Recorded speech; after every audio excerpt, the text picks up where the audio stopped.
Get the world. Time to educate the world. Hey, what's up, everybody? It's good. Let us know how the audio is. Just give us a little notification in the chat. Make sure everything's good there. Yeah, last week was kind of weird, so let us know before we get started. But welcome, everybody, to this week's edition of the Voice of Wrestling Raw live stream and discussion show. Thank you all for tuning into us. Aquia Pennington, thanks for giving us that subscribe. Subscribe. Yeah, that's it. Words are hard. Hey, what's up, Aaron? I'm good, man. How are you doing? Oh, good. Audio's good. Thanks, Aaron.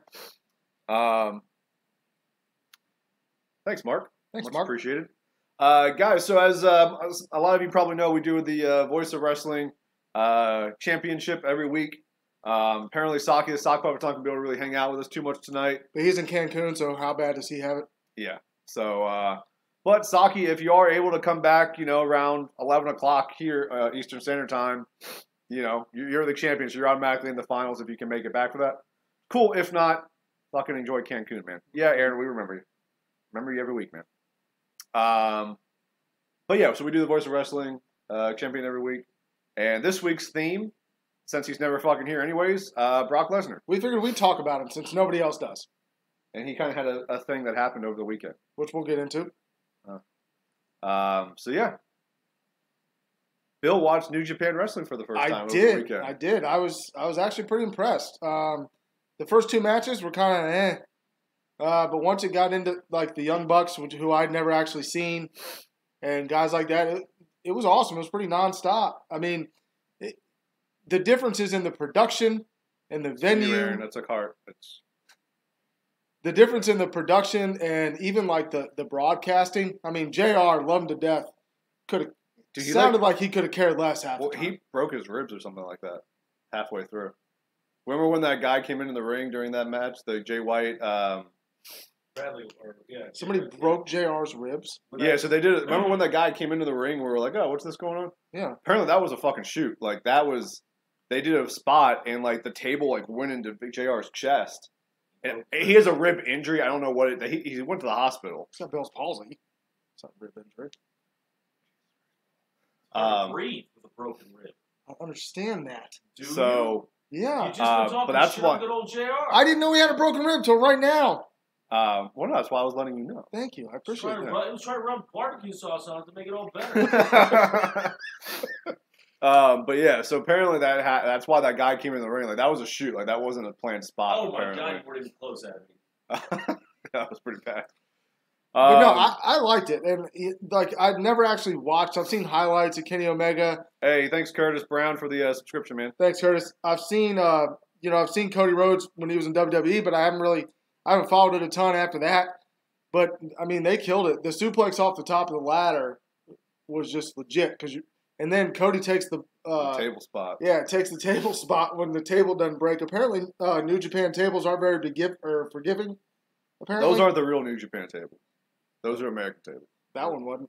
The New Japan tables are like 2 inches. Yeah, thick. they're thick. Either way, it didn't. And break. they're skinny. It's weird. Like the first time you see them, you're like, "You're gonna fucking go through that?" I mean, I'm sure it's probably like just like plywood in between or something. It's not like it's not fucking mahogany. Yeah.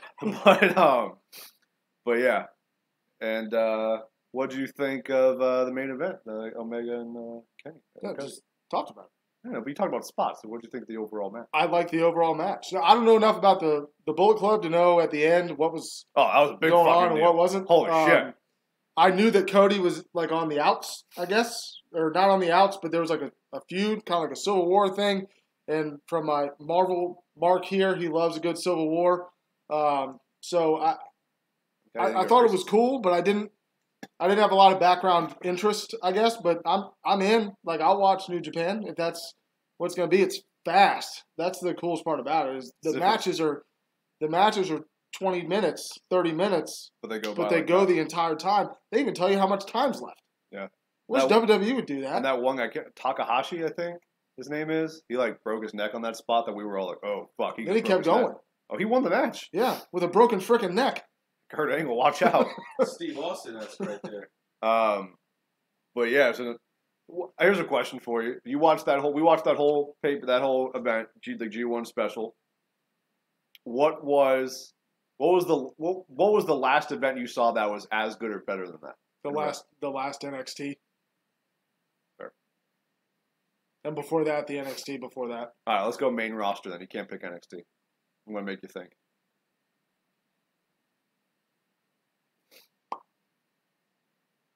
And then after that, after you give me your answer, we're going to do our first trivia question. Guys. Last SummerSlam? Last SummerSlam good? I can't think of one. That was the first one we were here. What was last SummerSlam? That was the Fatal 4-Way for the title. It was Brock, Roman, Samoa Joe, Braun? Braun, yeah. That wasn't very good. Well, that's just the main event. Dude, WrestleMania 20? Dude, what do you want me to say? I can't think of this stuff all the time. Nothing in recent memory. That's my answer. Okay, good answer. All right, so we're going to do our first trivia question. We got about 3 minutes before Raw starts. So for those of you who are new, we do this every single week. Tonight's match is going to be a Fatal 4-Way. Assuming Saki the Sock Puppet comes back. He already said he's not going to, but if he does, it's a Fatal 4-Way. If not, it'll be a triple threat. So we're going to do 3 questions during Raw. We're going to do the first one now. But if you get it right, you move on to the championship match, and then there's a question at the end. If you get that right, you're the voice of wrestling champion. You can see Saki the Sock Puppet's been our champion. Our boy Frank has been champion. And Milo has been champion. So we've had 3 champions. I'm going to pose a question. I'm going to leave it up to you. Okay. Do we do the questions and have a Fatal 4-Way for the number 1 contender because Saki's out of the country? No, because Saki got a pass last week. Okay. He got a pass last week. Okay. That's the only reason. Trying to help you guys out. Hey, you're trying to help Saki out. Yeah, I'm trying to help Saki. That's your boy. Saki's my boy. Okay, I love saying his name. If he can't make it to the championship fight, I'm going to be sad. Okay. Brock can't make it to championship fights. Nobody cares. Oh, well, we can't. Hey, Saki's not Brock Lesnar. I'm not paying him that kind of money. All right. So again, all the questions are going to be Brock Lesnar themed because he doesn't show up. So hell, we might as well have him featured during the show. All right. Question number 1, and again, I guess for everyone to remember, you get 1 guess. 1, Aaron. So you get 1 guess. If you give multiple guesses, we're going to count your first one. But if you get it right on your first guess, you're my boy too, Aaron. I got multiple boys. That didn't sound right. Jesus. So yeah, you get 1 guess. That's how it goes. All right, so question number 1. Brock Lesnar returned to the WWE in April of 2012, and he began a feud with John Cena upon his re-debut. Re-arrival. Sure. Cena was his first match back in the WWE. What pay-per-view did their match take place at?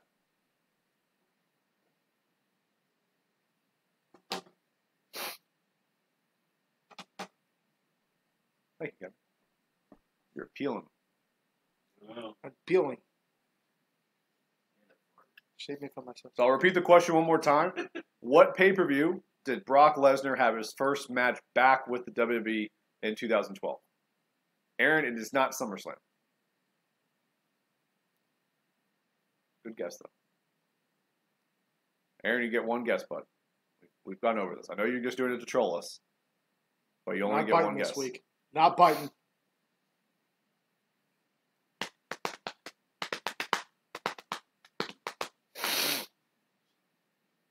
Anybody? Bringing 8 of you in here. At least 1 person can guess. Oh boy, you guys are really making this. You guys are really doing this, aren't you? Yep, they're doing it. Aaron, you get 1 guess. Oh, I fell for it. He spelled WrestleMania wrong. That's part of Aaron's charm, though. All right, so Raw's getting started here. Oh, a Roman Reigns video segment. That's what everyone wants to see to start off the show.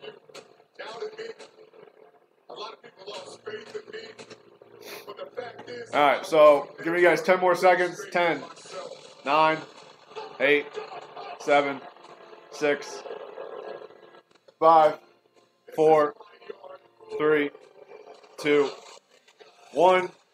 Wait for the delay.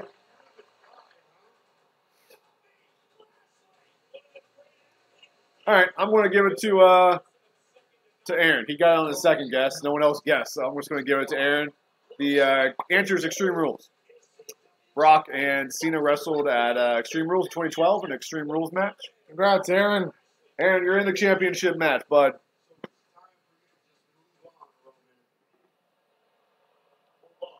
Better write these down so I don't forget. How you going to forget Aaron?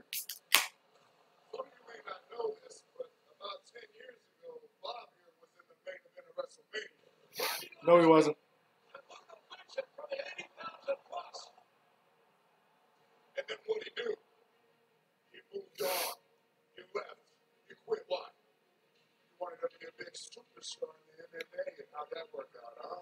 You made a real big impact. Don't you try to downplay my background, Roman. Bobby Lashley is a dangerous human being.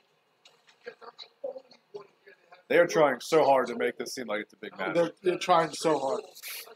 Apparently, the rumor is this is the main event I told you. at Extreme Rules. I told you. The WWE title means nothing anymore. I told you. WWE Anything, Universal. guys, anything The Roman WWE Reigns... title, the one that's actually being defended at the pay-per-view, is not main event. Oh, well, it never does. Roman Reigns could fight Hornswoggle, and it would main event the pay-per-view. He could fight the ghost of the Ultimate Warrior, and it would be in the main event. It'd actually be kind of awesome. That's not true, Bobby. I'm just excited for Kevin Owens. Really, that's really the only reason I tune in. At this Finn point. Balor. Good boy. On the mic, Kevin Owens. He makes me laugh. And the B team. B-team's good. Elias will give a concert tonight, Probably not. What have they been doing with Elias lately? Jesus Christ. Oh, yeah, Roman Reigns. Woo! He's not in the ring. That's a plus. No, he's on his way to the ring. TD Ameritrade? probably. Boston Garden. I don't think it's called the Boston Garden anymore. It's the TV Garden. It really has Garden still in it. All right, so Roman's just Kind of putzing around. walking. Oh, look. There's Bobby Lashley. Oh, yeah, I forgot. I think we're getting this match one more time. It's a revival? Yeah. Morning's on my way. So I suggest you get up out of my way. Where does he find these hats? As a matter of fact, I've been waiting at 8. Bray makes you call me out. Because if you do, I'm not coming to talk. I'm coming to cheer you. I have no idea. Let's go Lashley. Sorry. Okay. Thank God Bobby Lashley didn't say ladies first. I felt like that line was coming.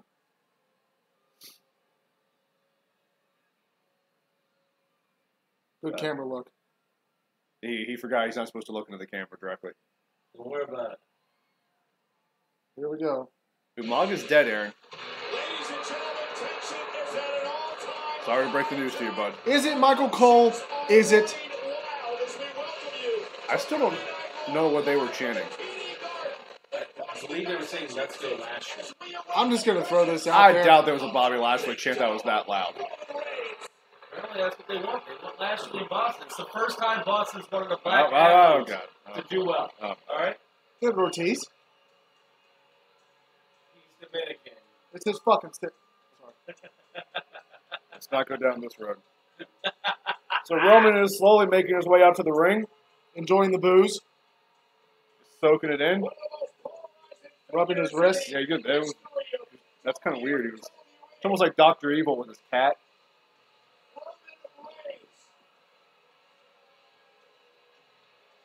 Ah, kudos to that guy with the cheap IC title. I have one of those upstairs.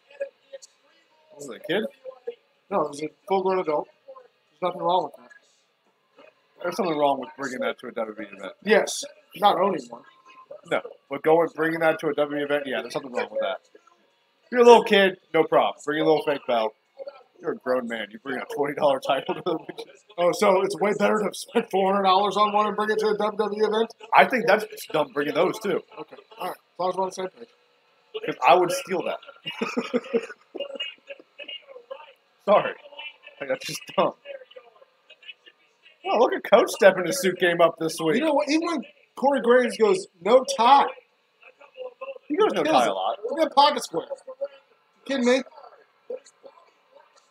I never even pay attention to what Michael Cole wears. He can wear the same damn thing every week. I don't care. He probably does.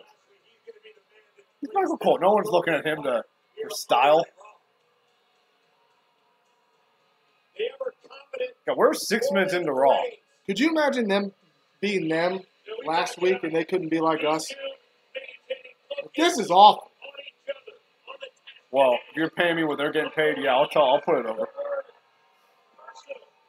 I'll put it over in a fucking heartbeat. Paige is hot. Yeah, Paige is hot, Aaron. Did you impregnate her? Pretty sure you impregnated all the other women on the roster, so we're just going to ask if you impregnated Paige. You're not even on the right night, Aaron. Oh, great. Roman's going to talk some more. You know, if you were like, Bryan, what's your ideal start to Raw? I'd be like, I want a long video package about Roman Reigns. And then I want him to speak. I want to see him walk down a hallway. And then I want him to grab a microphone. That's if that doesn't spell ratings.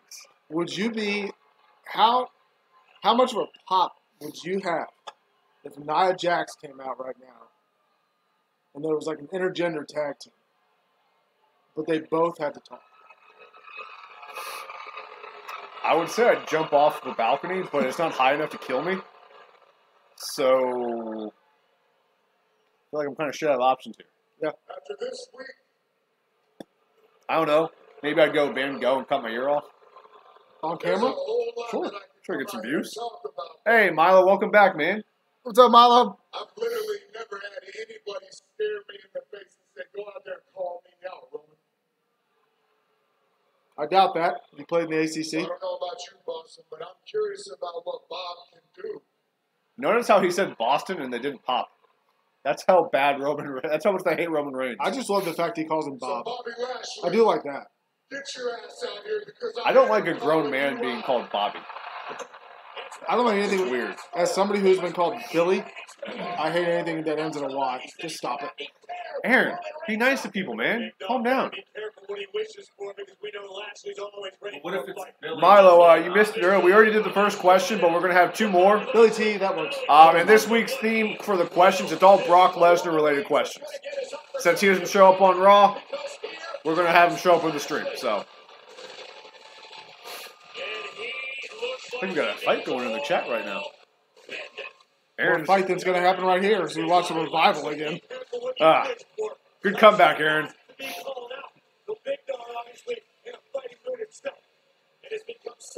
Do they sell those just matte black hats on WWE.com? They should. Can't find those. Why can't you just put that logo on the back of your shirt on that hat? People would buy it. Even if you just put it on the back of the hat. Like a smaller version, like a BL, something. After all, you gotta be here to qualify, Why are Milo. you so pissed that he has a straight black hat? Where do you find that? It tilts him every single week. I'm just gonna And why does he wear a hat? Like, is he so ashamed of being bald he has to wear a headband or a hat? Feels better for him. I mean, we wear hats all the time. It's different. We're balding. You can find We've got power hours like Fenway Park. Listen, you can get it for $2.96 from EpicSports.com. My birthday's coming up. There's the constable and the GM.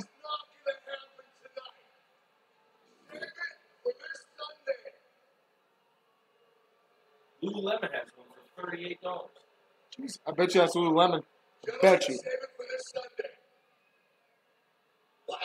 They're finally fighting. I want to see Baron Corbin break this up. Are they going to do the whole locker room thing?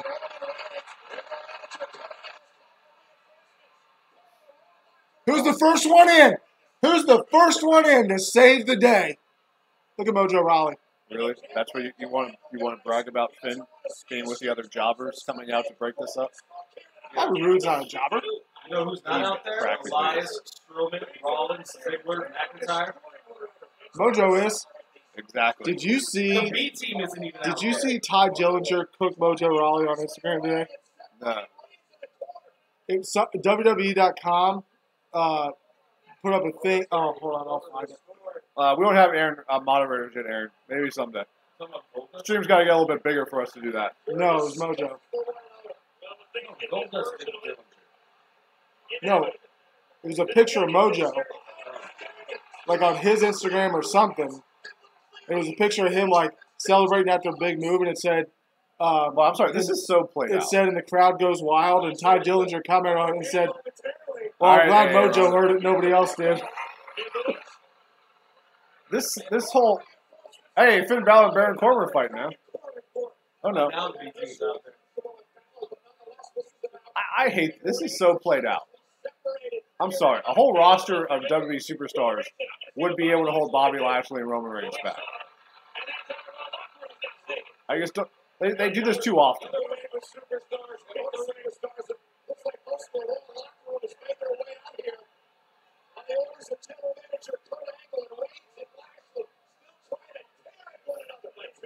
By the way, in real life, Bobby Lashley beat the shit out of Roman Reigns. Yes. Is it Zack Ryder? No, Ryder's injured.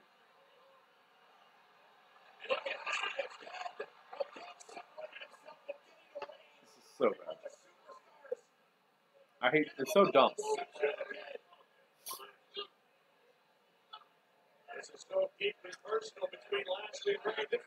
It's not personal. Nothing's gotten personal.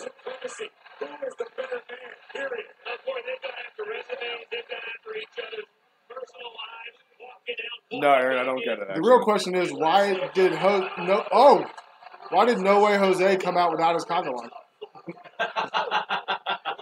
That would have been way more reinforcements. Hey, that's Mike Kanellis. Look at him getting on TV. Wish his wife would get on TV. She's actually working really hard to get the baby weight off. I love how Reigns is She posted fighting about it on back. Instagram all the time. Reigns started the fight in the first place. Michael Cole, your fucking English doesn't make sense. I interviewed his wife once. She was my one seed back in the day. Those big doe eyes. She's gorgeous. I was impressed because when I interviewed her, she got all done up. I didn't expect that. She didn't have to. Paid her, so it was nice of her. What'd you pay her? Yeah, it's not good. I'll tell you off stream.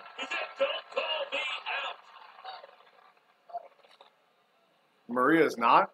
You don't think Maria's hot? He meant hot. He can't type. You don't know that. You could be saying Maria's not hot. Oh, here we go. Roman's going to jump over. He's going to take everyone down. Superman. Oh my God, what a Giant hit. Superman punch to the whole roster. Vince's wet dream. The whole roster. I like that Finn didn't fall down, though. Roman can take down the whole roster. By the way, that wouldn't have hurt Bobby Lashley at all.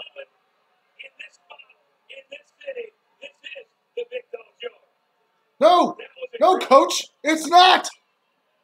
Big Dog doesn't have a yard. Oh my okay? God. Bobby Lashley just pissed on his yard and claimed it for his own, okay? It's his territory now. God, oof.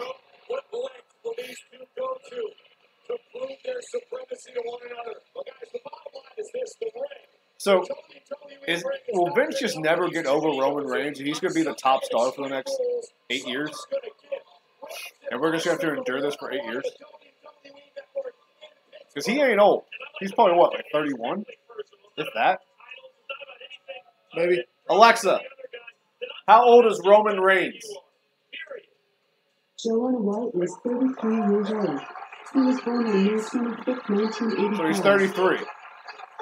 So, let's just go low and say 5 years. Can we have to endure Roman Reigns at the top, getting booed and no one wants to see him for 5 years? Without any changes to try to make him... God, Jesus. It's a depressing thought.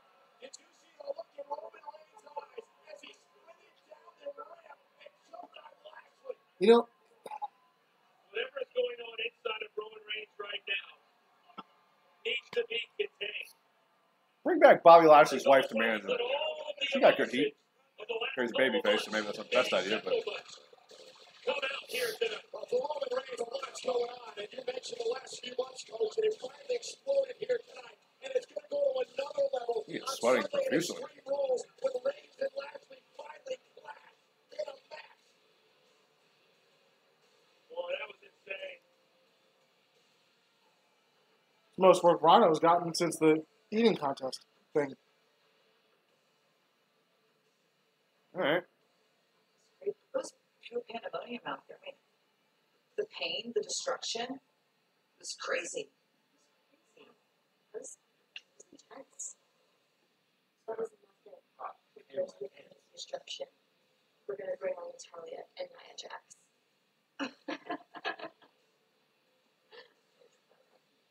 Now they're still trying to get Lashley. It wasn't clever. All right, so apparently we're getting Alexa Bliss and Mickey James versus Nia Jax and Natalia. Can't wait to go to the bathroom during that match. Brian, can you scratch me off because I'm going to leave at 5:45 to go to dinner with my fam. So it's like 30 minutes. How long are you going to be at dinner? Make us go to dinner and see if you can come back. I'm not scratching you off. You're in. Every week you want to be in the championship match. You're finally in it. Yeah, only because Bryan wanted to put you in it. Nice. Hey, I'm not scratching you off. Just if you can make it back, you can. If you can't, you can't. Alexa, how much does Aaron suck dick?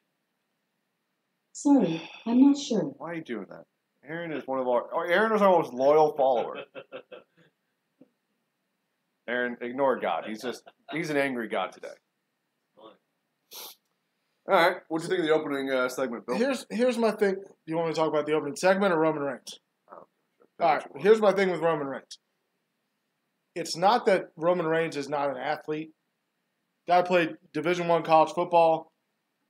He's a legit main big. eventer. He is. Like Canadian But football, they- right? He did. But they've done it wrong for so long. I don't mean to rhyme or anything. But they refuse to do anything to adjust it. Thanks, Brian. F God. Make an adjustment.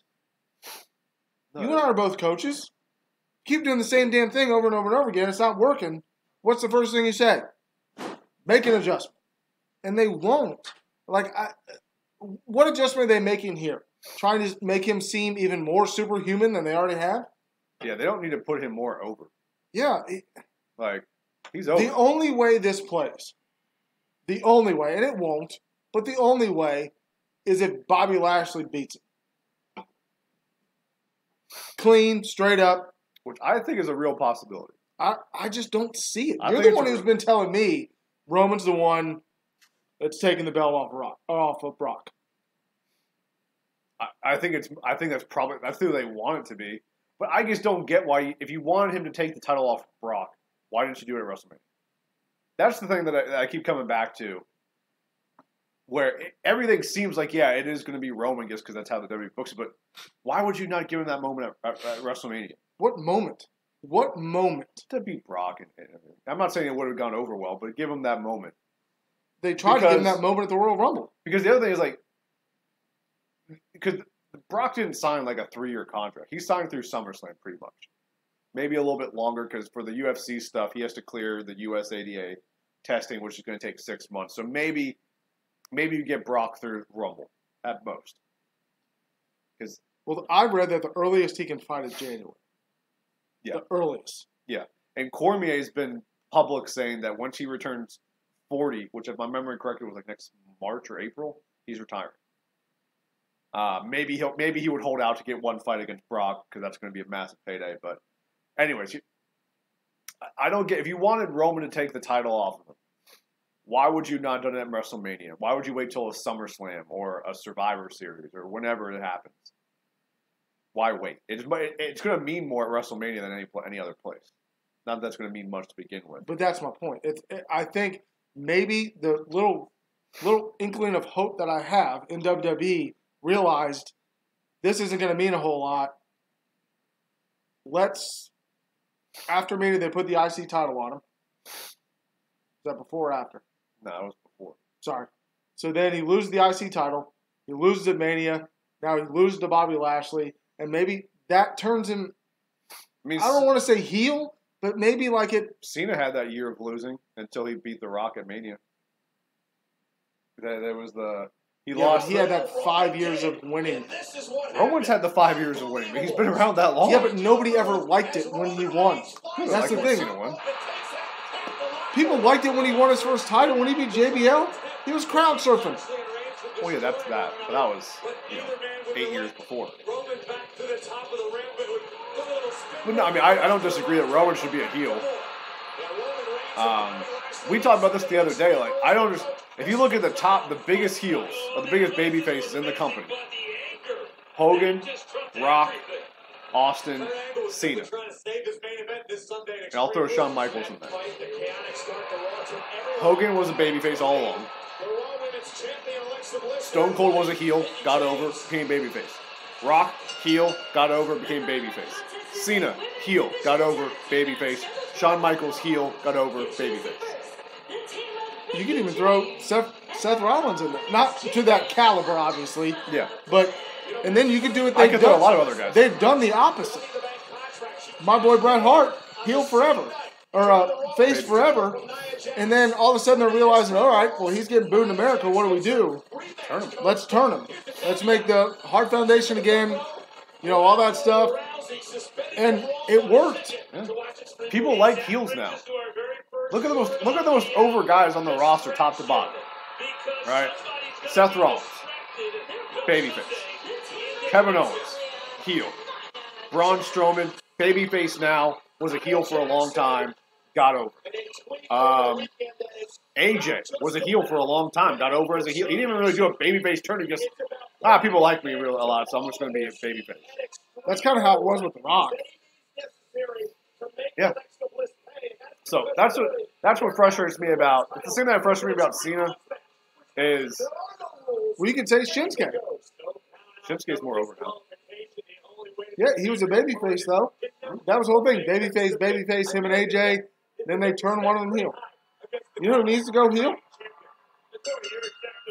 Roman Reigns. Finn Balor. If he had a heater, I'd say yes. I don't think he could be a heel just on his own. So find him one. Yeah, I mean, I guess he could. You can't make the gay guy a heel. That's just crazy. Oh, God. There it is. Yeah, Aaron, you do entertain me, man. You're the only one talking, so, yeah, keep talking, Aaron. Thanks, Aaron. Milo was talking, but I think you scared him away, so thanks for that, Aaron. Finn could be a heel, but I think he was a heel in New Japan. He was the... he needed like Gallows and Anderson though to stay with him. I think for him to be a good heel. I think he needs other guys to kind of help him, like kind of like the Miz and like the Mr. option.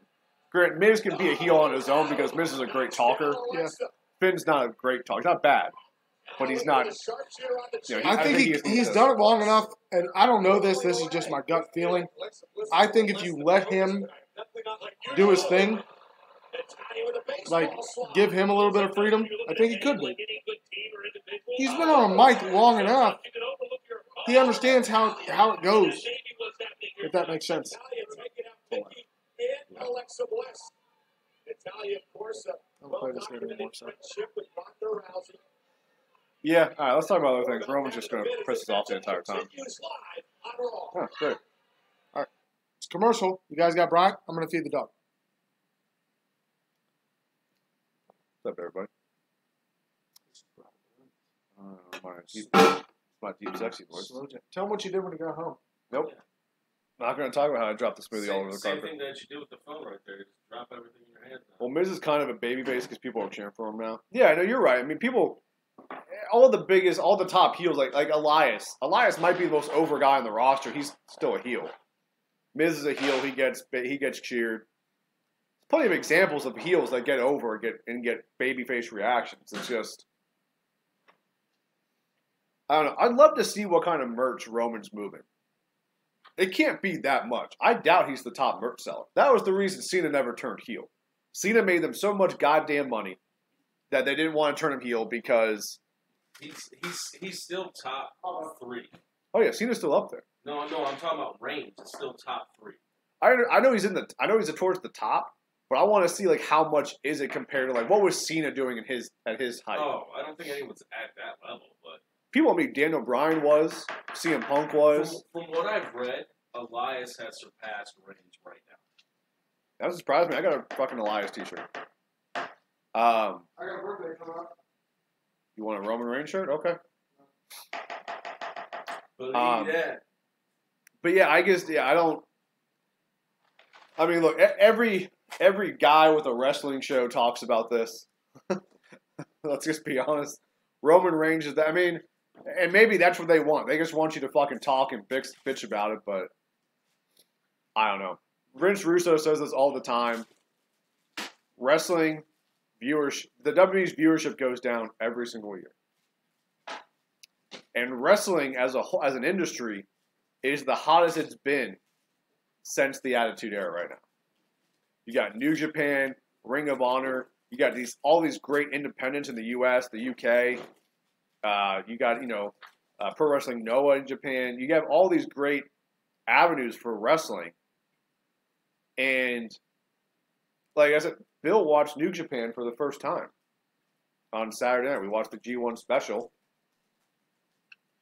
And he was literally like, this is one of the first things he said was, this is so much better than anything that WWE does. And it is. It is in the ring. If they could find like a WWE, I still have faith, can tell stories. Dude, but they get so lazy. They're so short-sighted. New Japan is telling stories. You just haven't been. I haven't been watching. Yeah. But I hate bringing it back to the glory days, but The Rock and Stone Cold was so long developed. Like, they had an IC rivalry. And then Stone Cold went on to other things, and then they were like, they would have a match here and there on Raw, and then they would do all this. And then all of a sudden, there it was. Stone Cold wins the Rumble, Rock's the champ, Rock's the corporate champ, the whole freaking deal. And then the culmination. It was so much buildup. You do the same thing, Bret Hart and Shawn Michaels. They hate each other before that match ever happened for years and years because they kept having little matches here, little matches there. They never do that anymore. It's just so short-sighted. It's like, oh my God, we got this person. They need to, like Bobby Lashley just came back. Yeah. Regardless of what you feel about Roman Reigns, what have they done with Bobby Lashley to build him up? Nothing. Well, he's barely been back. I can see your You know point. what I'm saying, though? I mean, he was in the Money in the Bank match. He was in the Money in the Bank. You can't do much blah, blah, there. blah. But how long has he been back? He came back the night after Mania, so April. Bobby Lashley wasn't the Money in the Bank. He beat Sami Zayn in 2 minutes. Yeah, he wasn't even. Okay. And then they had the freaking obstacle. Hey, Frank, welcome back, man. Yeah. So that's my big thing. Like even guys that come back, they like give them something to put them over. Maybe they think you don't have to. Explain WWE Extreme Rules in 30 seconds. Well, to be fair, I mean, Bobby Lashley's been back 3 months. He had that thing with Sami Zayn, which was bad, but Sami Zayn's not a bad guy to have him work with. It's not. Sami Zayn got hurt. He got hurt. But, I mean, and then his next big match, he's in a feud with Roman Reigns. So, I mean... But what's the feud? It was from Money in the Bank until now. Yeah, Money in the Bank was like 3 weeks ago. You're going to build up a feud in 3 weeks? They do it all the time, though. That's my point. Do you think, and I'm just going to throw this out there. They need less paper. Thank you. What if they just had the big four? What if they had 6 a year? I think 8's the magic number. 8 to me is a good number. 8 to fill in for the big four? So you have 4 big ones and you have 4 other ones. And then you still have, between, say, I wouldn't have anything between Rumble and Mania.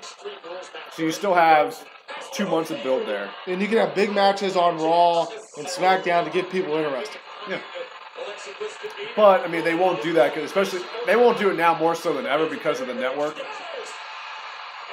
That's a big thing for them. But I don't just watch the pay-per-views on the network. Real people that watch wrestling all the time don't just watch that stuff on the network. Frank, Last week, sorry. Frank, we're doing, we did the first question. We're going to have 2 more. And this week's theme is all Brock Lesnar questions. So since Brock's not here, we're going to make him be here and be a trivia question. So yeah, actually, Aaron was telling you the truth. Surprising, I know, but he was telling you the truth, Frank. Yeah, all right, let's move on from Roman Reigns. Us bitching about it's not going to do a damn thing. We were talking about pay-per-views. Yeah, but it was all We're talking about improvements. There's a lot of things they could do to improve. No math going on. Apparently, Nia Jax's wearing a red bra. Nia Jax's hit a Hogan leg. Oh, kendo stick. All right, Aaron, seen a bit. Oh, yeah, their match is an Extreme Rules match. So Alexa Bliss is bringing out the kendo stick to Nia Jax. I got a feeling Nia Jax is going to like fight back on this. Oh, never mind. She still might.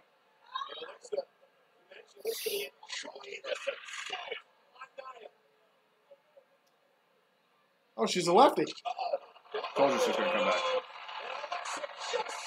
Yeah, that's the go-home show. Alexa's clearly going over, so you got to get... Oh, damn. That was impressive. She gets ripped apart a kendo stick. All right, I'll give Nia that. That was pretty badass. That was. Come on, Michael Cole. We all know Alexa Bliss is going to keep the title and challenge Ronda Rousey at SummerSlam.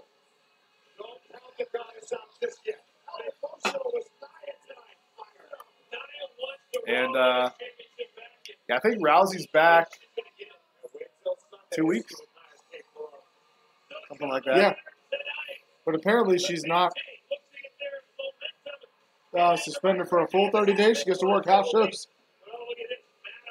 Well, WWE doesn't really acknowledge that house shows exist outside of, hey, come to our house show. Hey!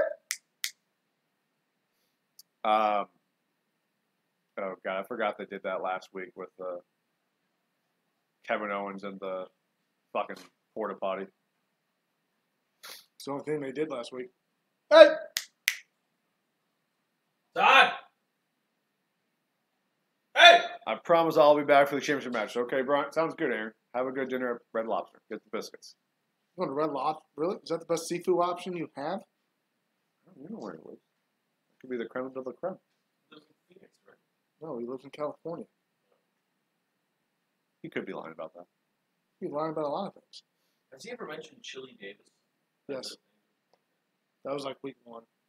He did do his research. I'll give him that. Don Baylor. You mentioned the MVP back in 79, Don Baylor. What do you think Finn Balor's going to do at SummerSlam?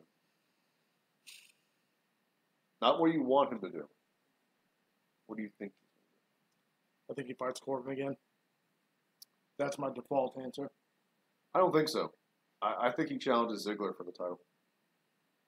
I think they'll do Dolph and Finn for the IC title. You think Corbin Angle is going to be at SummerSlam?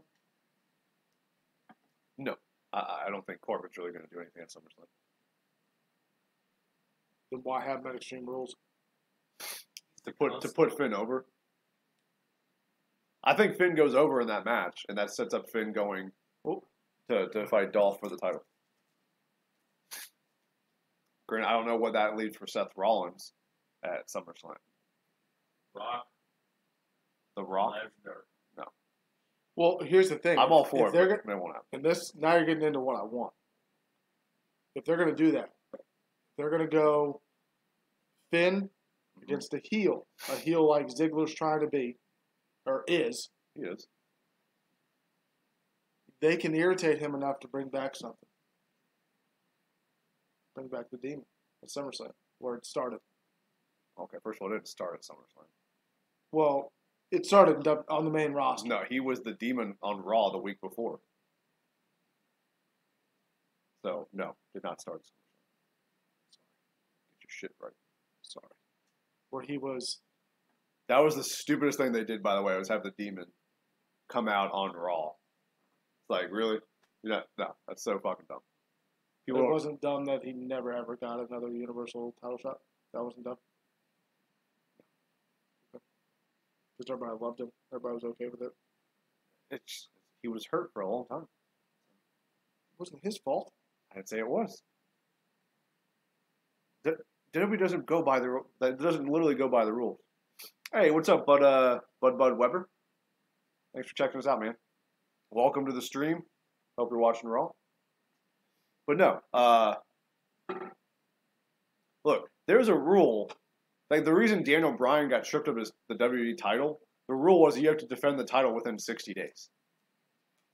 Brock is not going to be anywhere near that. Near that. So, I mean, he's already passed it. So, I mean, the WWE doesn't go by their rules all the time. I don't even know why they have them. Because if you're not going to abide by them. I mean, look, it's a fictional show. We all know that. But don't tell me you have rules and then not abide by them. You know what I mean? That's my thing. Well, it's Extreme Rules. There are no rules. Except for don't hit anybody in the head of the chair. Not even all the matches are Extreme Rules. Like Bobby Lashley, Roman Reigns isn't Extreme Rules. Look at that. Thank you, Francisco. Yeah, Frank, you missed the first question. We still have 2 more before the championship match, so we're going to do the next one at 9 o'clock. Again, they're all Brock Lesnar themed questions. So, coming back from commercial now, showing a replay of Alexa Bliss beating the crap out of Nia Jax with a kendo stick. And Alexa Bliss seemed to enjoy attacking Nia Jax until this happened. And Nia Jax showed It's a bat. She's long in the arm. She's casting. Can't have that. That'd be short. Oh, she broke it over her knee. Yeah. I thought she, like, ripped it. Oh, no. That's less impressive. What do you mean that's less impressive? It's less impressive than ripping it apart with your hands, Kevin. Yeah, it's less impressive. Where she broke it from was at the handle. She did her the meat of it. Still breaking something over your it's. Hold this, Charlie. Okay. I'd like to see you break a kendo stick with your hands that fast. Or- That fast. She didn't break She it. did it with her knee. Yeah, but if you're gonna sit there and stretch it like this till it breaks, it doesn't look fucking badass. It looks like you're fucking. Well, no, that's what we're saying. We thought it was her hands that fast. All I'm saying is, Impressive. I didn't say well. I said it's less impressive. It's less impressive than if she did it with her hands. No one's gonna do it with their fucking hands. That's what he saw. That's what I thought. No motherfucking person in their right mind would think someone break a kendo stick with their fucking hands like that.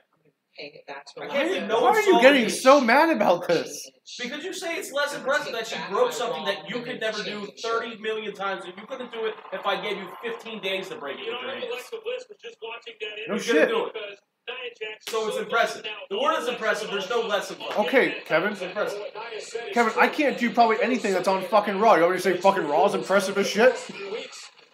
Fuck, I can't do color commentary as well as Michael Cole. Michael Cole's impressive as fuck. Your logic is flawed, my friend. Back to the chat. Shh, Kevin Owens. You have to do something about Braun Strowman. I already answered Frank's question. Strowman is flattened KO over and over. I feel like this is going to be a show full of video packages. As opposed to how it has been. There's some shows that are a lot more. And this seems like they're just going to do... I mean, this is already our third. What do you know about this? I hope you got the insurance. But you can't have somebody running around doing stuff like that. Just, you gotta do something. By the way, can we establish that Braun Strowman's just a big dick? There's only one way to sell it. That's all he is. That's his character. He's just an asshole. What could Strowman possibly have in store for Kevin Owens? Kevin Owens has shown up for this fight, yes. What kind of mental condition he's in is another story. And KO just wants to regroup, get his mind right, refocus. Coach, he's running away. Kevin Owens is running out of the arena. The referee's in a count of 7. Kevin Owens has been counted out of this match. Maybe he left the stove on. Corey Graves. Which, by the way, we called that. Yeah, as soon as We called the porta potty at the Like, start. something's going to happen with that porta potty. You just said it's a porta potty. Where Kevin Owens go?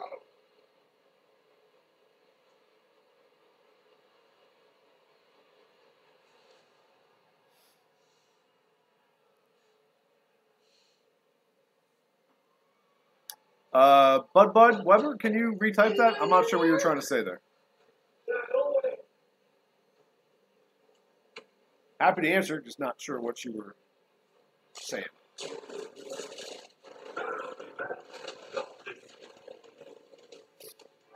I'm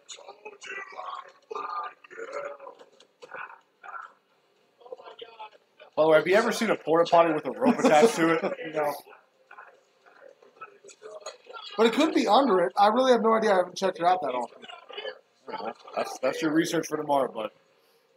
Go find a porta potty and see if there's a rope.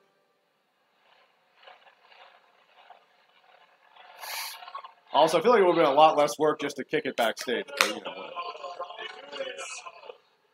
He's got to do the run. He's got to do the bull run.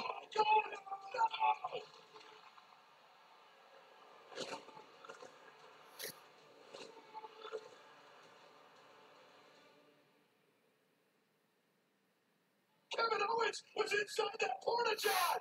What did you do, Braun? What did you do? I'm on there. Can you imagine? Caps and Valor.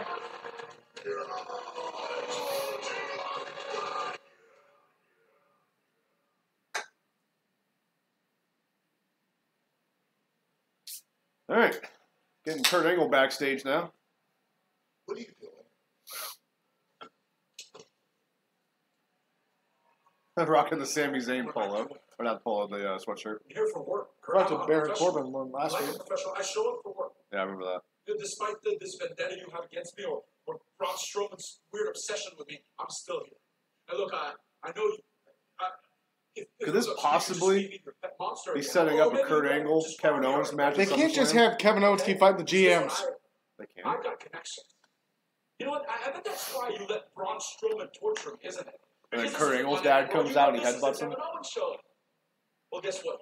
Instead of filing a complaint for unsafe working environments, which Tell me I you could wouldn't have, want to see Kevin Owens fight Kurt not to Angle. mention all the health code violations and the biohazard risk I went through because of that porta potty last week. No, I decided I'd be the bigger man. Oh, you think that's funny?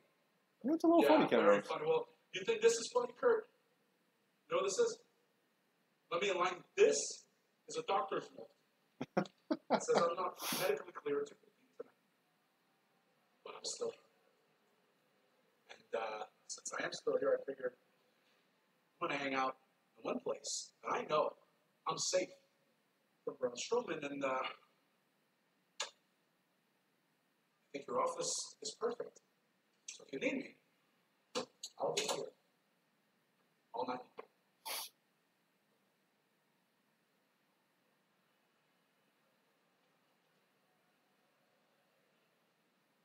All right. I think it's pretty admirable that Kevin Owens. Hopefully they do some funny stuff. How with they that. even whiff on that? Oh, God. Oh, my God. Is it 9 o'clock yet?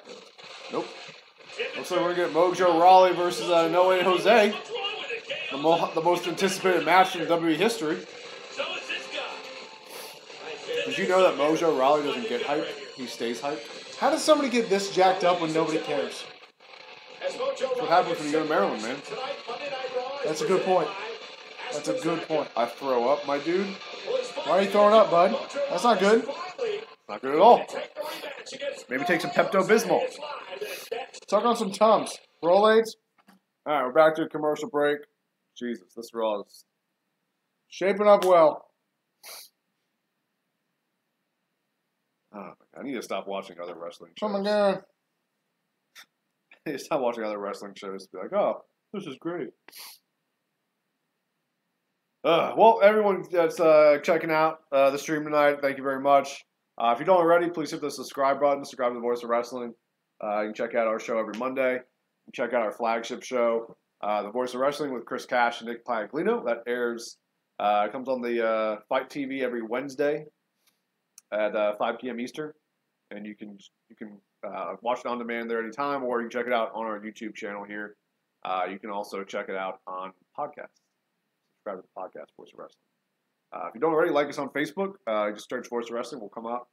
And make sure you check out thevoiceofwrestling.net for all your latest wrestling news, editorials. I'm working on a pretty cool list where I rank every woman on the WWE main roster. It's taking for fucking ever. It's been a lot of hard work. I'll vouch for that. So definitely be on the lookout for that. Nia Jax is surprisingly a lot higher than I went into thinking she would be. Nah, she's probably right where she should be on your list. I thought she was going to be like last. Tamina, Nia Jax. If I did it without like actually having like a scale, that's where I probably would have put it. Scale? Yeah, I What's did. the scale got to do with it? Jesus Christ! Don't go with fat joke here. I didn't make any fat jokes. So yeah, there's 5 categories: promo work, in-ring work, charisma,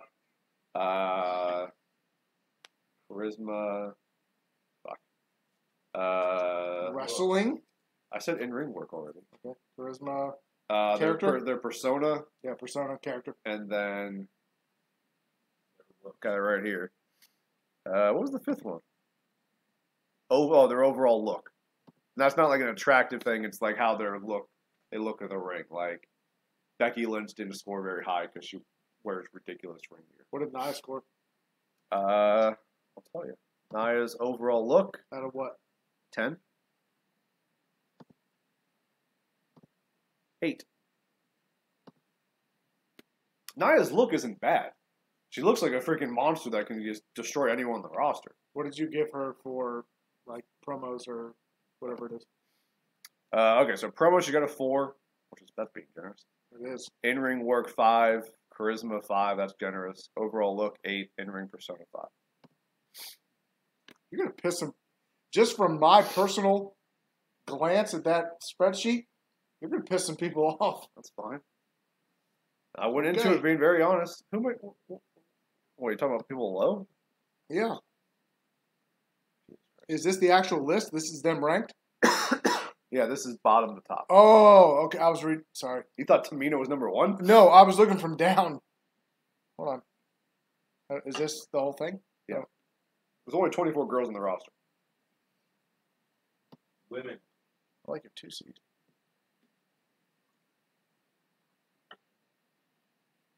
Ooh, I like your 6 seed. Yeah, she was higher than I thought she would be. Not me. Yeah. Mandy? No. She should be. Sorry.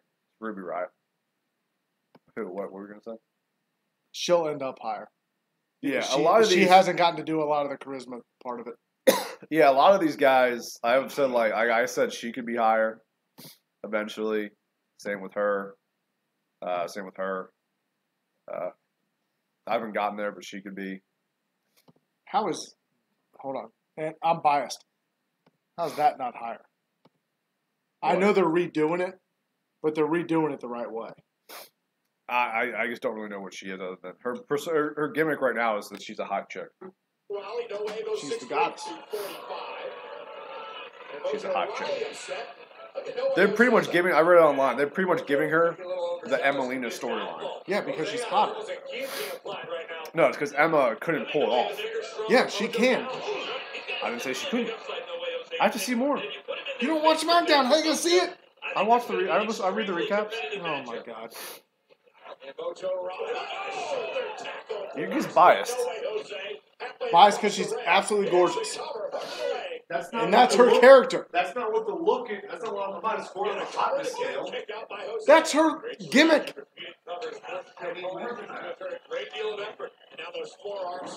That's like saying Finn Balor's gimmick is that he's happy and fucking shredded.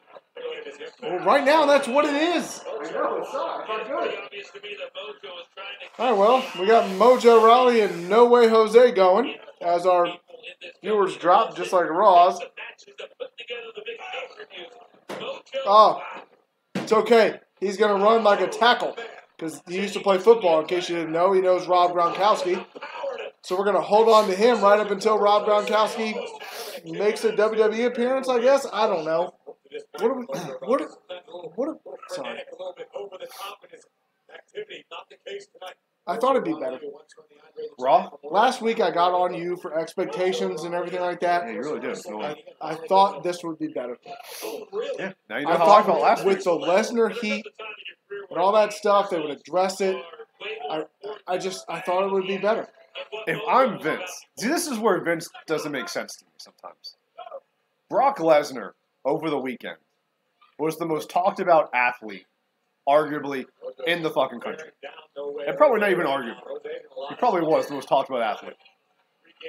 If I'm Vince, I'm calling up Brock, and I'm saying, hey, how much? How much to get you over here? And I'm paying him what he wants, unless something ridiculous, which it could be because it's Brock. Because right now he's in contract with them. Yeah, well, his from what I read online, the terms of his contract right now are something like it's like $125,000 per appearance and like $500,000 to wrestle. So I'm like, hey, I'll give you $200K. I'll fly you out here. Show up on Raw. Heyman, come on out. And I'm advertising the fuck out of Brock Lesnar responds to Daniel Cormier this week. I'm not making it about who he's going to fight at SummerSlam. Nothing. I'm just going to let him, and I'm going to let Paul Heyman cut a promo on Daniel fucking Cormier. And that'll be shown it'll be on fucking SportsCenter. It'll be everywhere. Or fucking that clip talking about Daniel Cormier and Brock Lesnar. And I'm probably gonna get good viewership because I'm gonna advertise that's what's gonna happen. Yeah. And then on top of that, maybe you throw in a really good fucking episode of Raw. Yeah, why would they do that? God forbid. But that's how you get people back. Like that's why you have Brock Lesnar, to get eyes on your product. Right? He doesn't. We talked about this the other night off air. He doesn't really draw anymore, in my opinion. I think he gets viewers, but I don't think he's a draw as far as pay-per-view buys or network buys. So use him to get eyes. Because right now, the network itself made it different because you can't. It's hard to judge it. Like, what are you judging? People that buy the paper or buy the network for the? No, they're just counting it overall subscribers. Who cares? But you only have Brock for, if the rumors are true, you have Brock for one more month. And right now, Rollins, that really big, weird, big guy who has really long arms, so he can't have a big chest because it's hard to do chest exercises. Yeah. But yeah, I mean, huge missed opportunity. Everyone in the world is talking about Brock Lesnar, and they're not talking about him being Universal Champion. There's only one way that Mojo is going, and that is straight up. Or hell, they probably knew Brock was going to. They probably knew Brock was going to. I don't believe that. Have him bring the title. You can sell it somewhere else. That Vince McMahon and Dana White don't speak. No, they do. Exactly. Dana's talked about it. He's had conversations with Vince. And especially because work something out. Especially because Vince had to let Brock fight at UFC 200. What, 2 summers ago? Yeah. So I mean, no, they have conversations. They've had conversations. I doubt they talk frequently, but they could. I mean, hell, Dana White was at WrestleMania. Do you think Dana White, if he gets a call, no matter what he's doing from Vince McMahon, takes it? I think it depends on what he's doing. I don't think he's dropping everything to talk to Vince. He isn't. Here's the difference. I would say Vince needs Dana more than Dana needs Vince. I don't think Dana needs Vince at all. I don't believe that. At this point, with Brock and the way the UFC is going, he knows Brock's done in like a month. That Sasha will ever change. He doesn't need. What does he need Vince for? Vince has more money. Will only ever care. You don't think Vince could actually throw more money at Brock? If he would have he's already done that. If Brock wanted to come back, he would have signed some other deal like he did before. I think Brock's done. I think he doesn't want to do anymore. He wants to have more fights. He's getting up there. He probably has at most. Gender. He probably thinks he has at most 3 fights. Life. And he needs to do them now rather than later. Instead of burning it down, one must embrace it. I don't get what they're doing with this new Jinder Mahal gimmick where he's like a Buddhist or whatever. Chant my mantra.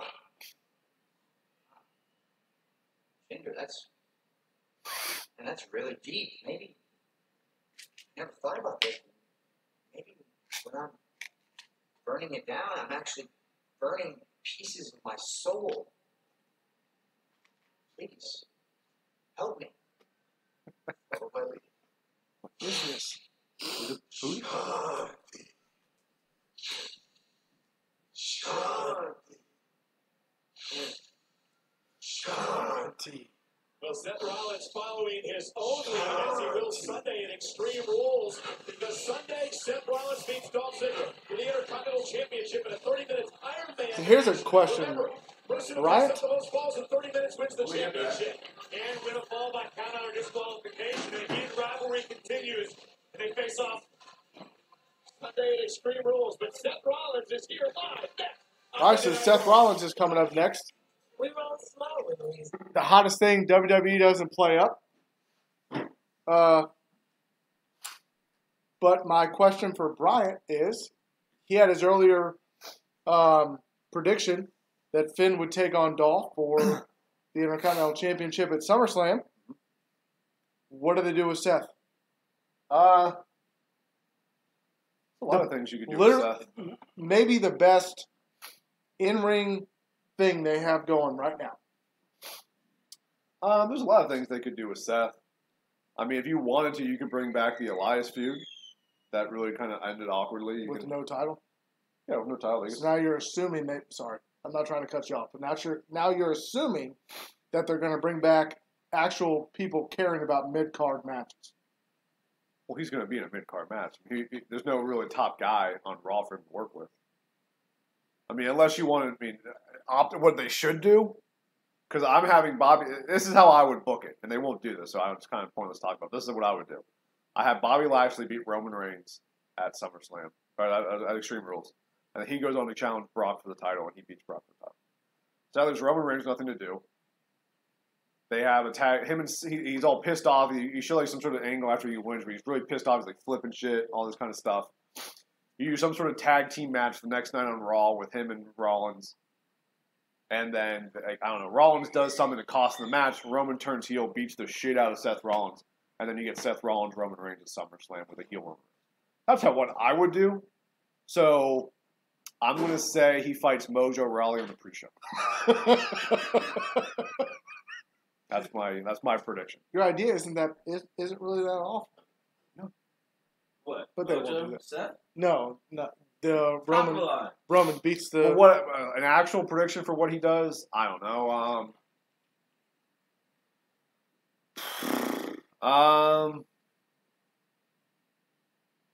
I mean, I would realistically, what I think they would be cool. I don't know. That's his fantasy booking. An actual him and Angle. I don't know. You find a way to do him and Angle. Why are you?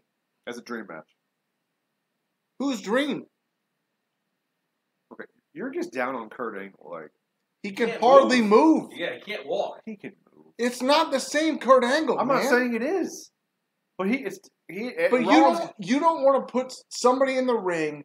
Find somebody. Trade him to SmackDown if you need to put him in the ring with somebody as athletic as he is. Like give me a better match from someone on Raw for Seth Rollins. If he's not in the championship match, he's not fighting for the IC title.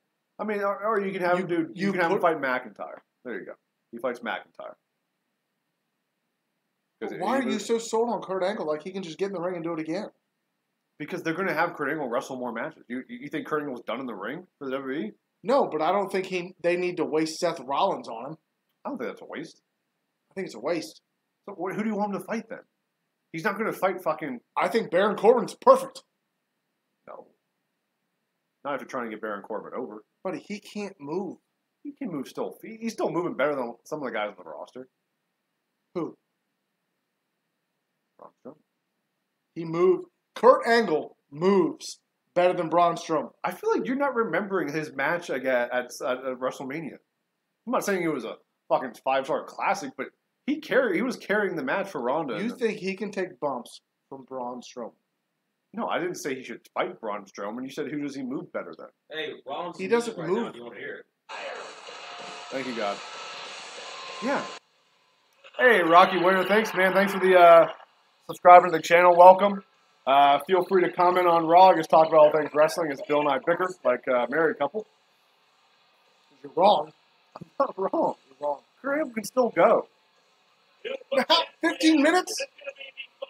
It's the WWE. No one fucking wrestles for 15 minutes, pardon me, Bill. He could easily go fucking 12 minutes. My argument is more for Seth Rollins could do better than an old Kurt Angle. Now, I'll give you. There's not many people who can Dream match. Full-fledged. There's not many American, I'm better than you. Kurt Angle against Seth Rollins. Yes, I'd watch it in a heartbeat, but that's not going to happen. That was your fault. But no, I mean, all I'm saying is there's not many options for Seth at WrestleMania. I think Angle will be one of the better ones. I mean, look at the Raw roster and find me. McIntyre makes the most sense because he's in a feud with Dolph right now. You can book it where McIntyre Do you want to know by cost him match or feud? match. Because nothing they do in the storyline wise is going to matter. If they give, They don't do good stories. I don't care about their stories. they give 40 minutes, which they won't. Now I'm playing your game. If they give 40 minutes, which they won't, to him and Finn Balor, it'll blow the roof off. Why are we talking about things that'll never happen? I went in with that. But I know, but I'm not disagreeing with you. But Does that guy have a Green Lantern shirt on? hope so. Big Ryan Reynolds, Mark. Over the years, you guys have given me some All right, pill time. pretty sweet nicknames. Drew versus Bryan. I'd love to see that match, Frank. Actually, I won that here. You're onto something there. That match is going to happen at some point. The Kingslayer, the Architect, the Man, Monday Night Raw. But right now, to me, the only moniker that matters is former. Thanks, Aaron, for subscribing to the channel. I thought you were just subscribed, man. Oh yeah, we're supposed to do the trivia question. The good news Guys, we're going to do the next trivia question right after this segment whenever we go to commercial. to change that. Sorry, Bill and I got a little involved there. I lost track of time. Because in 1 week at Extreme Rules, I go one-on-one with Dolph Ziggler. Every time someone says I'm going 30 one-on-one, minutes. Was a great one. I can't help but think with the great one. The most victories in that time frame becomes the Iron Man and leads Extreme Rules the Intercontinental Champion. Oh, Aaron, you got another Dolph's in the park, man. account, it looks like. He's no joke. He's fast. He's a veteran. He's savvy. Dolph is going to bring Look the at fight. me. I'm looking forward to that. I love testing myself against the absolute best. The problem is Yeah, you might have to bring it to him. Bring that overgrown Scottish Wookiee Drew McIntyre with him too. Well, we appreciate it, Aaron. You're always thinking of the stream. Much appreciated, man. But I'm still Seth freaking Rollins. And when it comes to Dolph, when it comes to Drew, none of that matters. But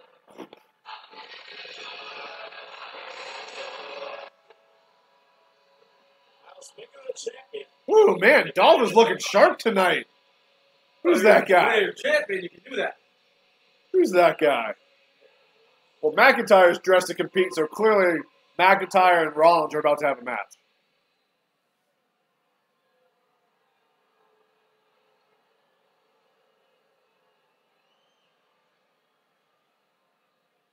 Thanks for all those kind words, Seth. We really should talk about how good I am more often on the show. Now, don't be fooled for a second. You see, I'm not just going to bring my quickness and agility and rugged good looks and this giant psychopath Drew All right, McIntyre Aaron. with me. We get to 1,000. We'll consider. I don't know. I'll say 500. That's more realistic for I'm right now. also going to bring this. My big And dick. don't think for 1 second I am not walking out of Extreme Rules. Still, your champion. Everyone. It's not all bad, Seth. He's a heel. At least you will still have your catchy little nicknames.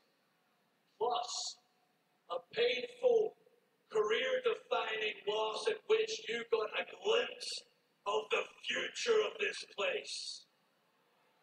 Hey, don't Can Dolph get me Ziggler really be wrong. considered the future of the company anymore? He's been there for like 10 fucking years. Seth freaking Rollins. You are the man. You are one of the greatest wrestlers to ever step foot in that ring. But you're no Dolph Ziggler, bro. What are you talking about, Aaron? I'm not following. When it comes to that Iron Man match at Extreme Rules, I'm so good. I may win 5-0, 10-0, 100-0, 1,000-0. Whoa, man. Hey, you've been bleaching your hair for too long, man. I think that peroxide's getting to your brain. You might want to go see a doctor. We got any good physicians in the house? Hey, Dolph Ziggler hasn't bleached his hair in years. You see, you just lost that one shred of just tiny. Oh, get a "you fucked up" chant.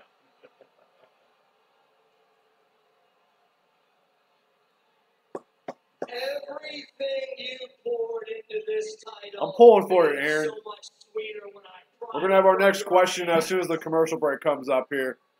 Aaron, you can play along, but you're already in, so you can't qualify again.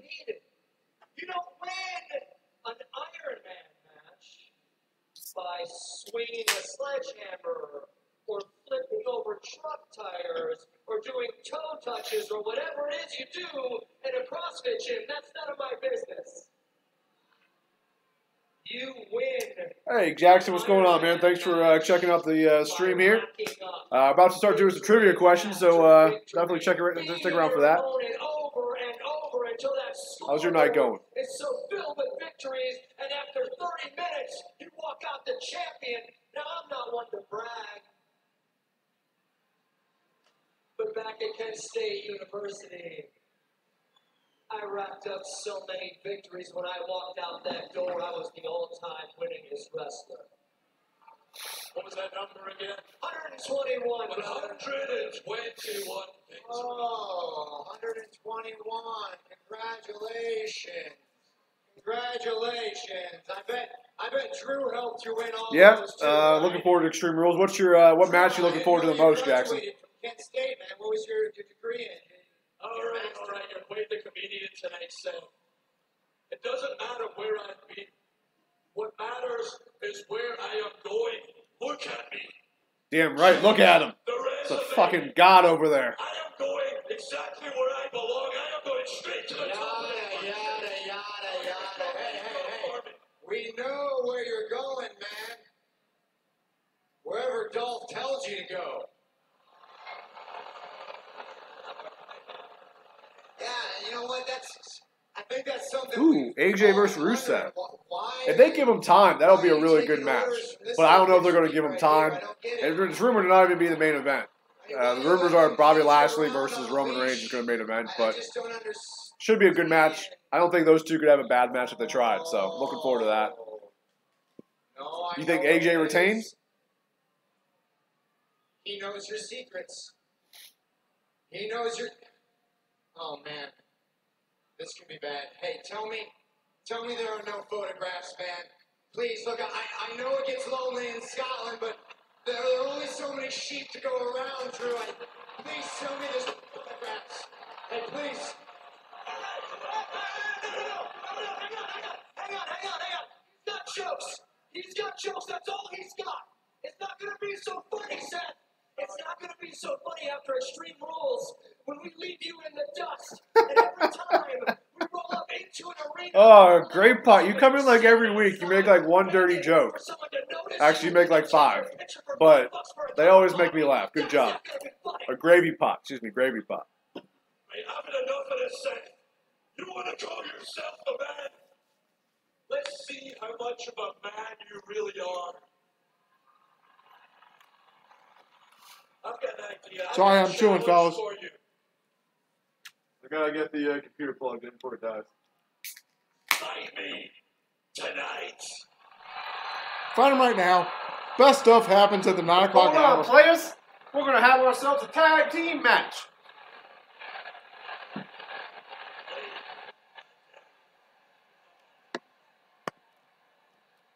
All right, Drew, you want to fight?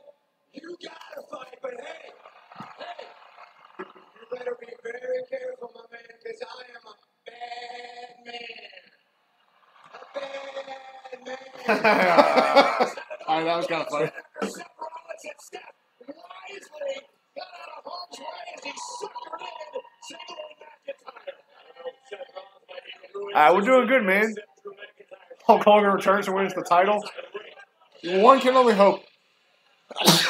He's the one that slays the beast. Just for any kind of pop. I'd take that. AJ probably retains because this is Russo's first WWE Champion match in forever. I think it's his first period. I don't remember him being one before. No, we talked about it. He was in the fatal four-way, wasn't he? Oh, I meant like a one-on-one match.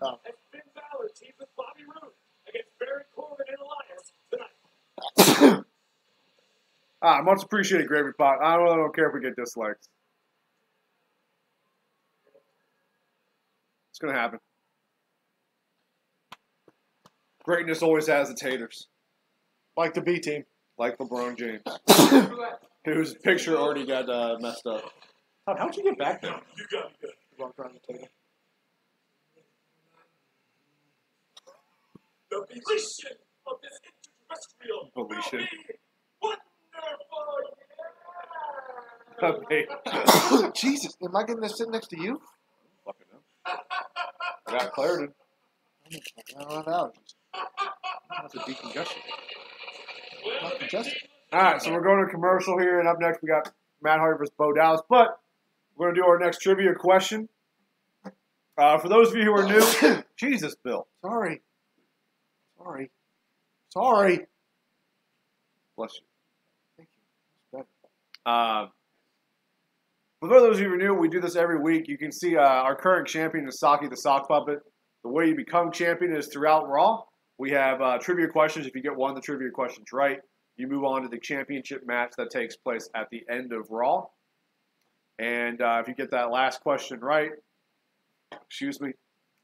then you become the new Voice of Wrestling champion. Our boy Aaron has already qualified for the championship match by entering. This week's theme is Brock Lesnar. Brock Lesnar. How's that? You could do better. I feel like you got more in you. Brock Lesnar. Is that better? That was a lot better. Thank you. The first question that we already had was what was the first pay-per-view Brock had a match at when he came back to the WWE? The answer, of course, was Extreme Rules. Our next question It's a layup. should be, but I thought we got layups before. Actually, that one's so easy. I'm going to make that our backup if we need it. All right, guys. Bryan screwed you. So here's the question. This question has multiple answers. You just need to give us one to get it correctly. You only get one guess or one answer. You can't give multiple answers. If you give multiple answers, we're just going to go whatever you gave first. So one answer. Name someone who has defeated Brock Lesnar since his return to the WWE in 2012. Just name one of them. Name someone who has defeated Brock Lesnar since his return to the WWE in 2012.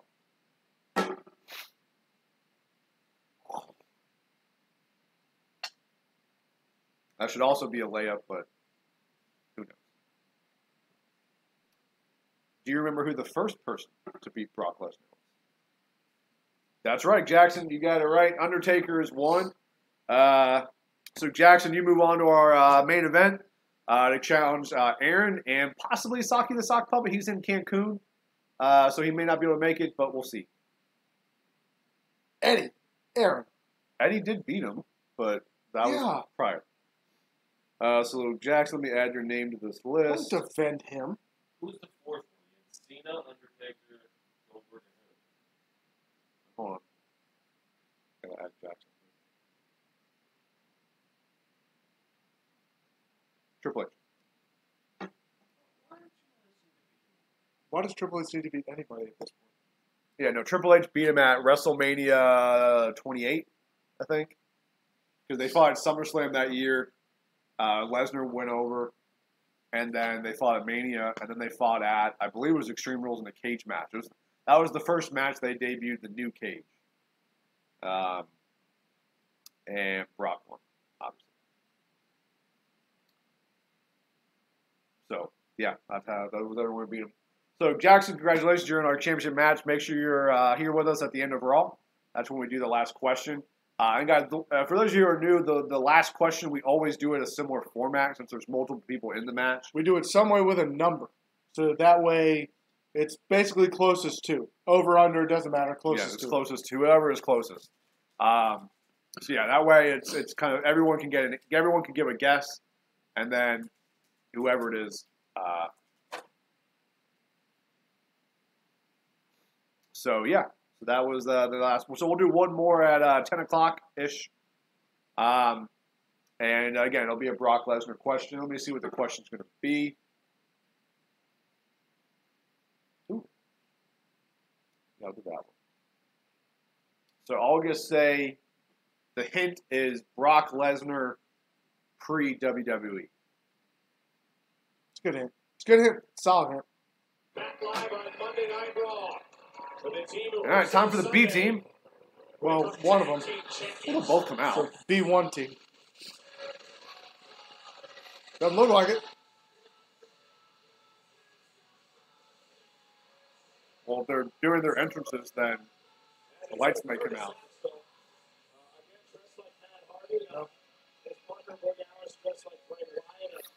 Well, you're fairly good, Jackson. You just got that one right.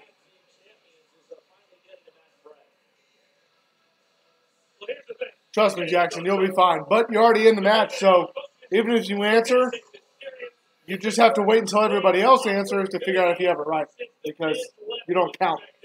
Yeah, I saw Fandango's out. I didn't see the time frame, but yeah, 6 months isn't good. I like Fandango and Tyler Breeze. They're funny, and the stuff they do. They just never let them do anything. They're actually not bad in the ring either. No, they're very good. They're both very good in the ring. But they just don't let them do anything. It's honestly, at this point, I think they should let Tyler Breeze go over to 205 Live. I mean, you're not doing anything with them here. Because they're on Raw now. You probably don't even know that. They're on Raw. No, I didn't know that. Yeah, they came over in the Superstar Shakeup. Yes, Aaron, we knew that Bo Dallas is Bray Wyatt's brother. By the way, this gimmick of them dressing up as the Hardy and Wyatt's getting old to me. I know it's not to you. It's not to me because they haven't had the match yet. That's getting old.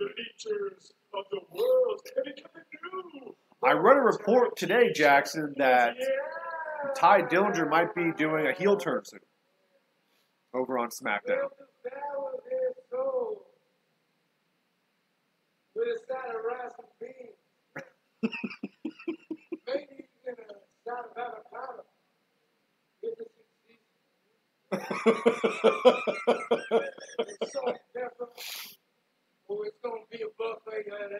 This should get you. I'm laughing. Out of season avocado doesn't make you laugh? I laughed. What if it was out of season avocado? I laughed. You would hate that. Yeah, it's terrible. It's hard. Bray and Sandy? Nah, that wouldn't really work. I mean, it could, but I don't know.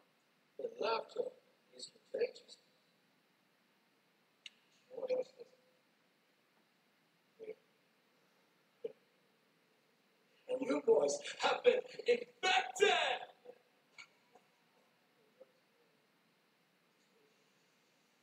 We have a cure.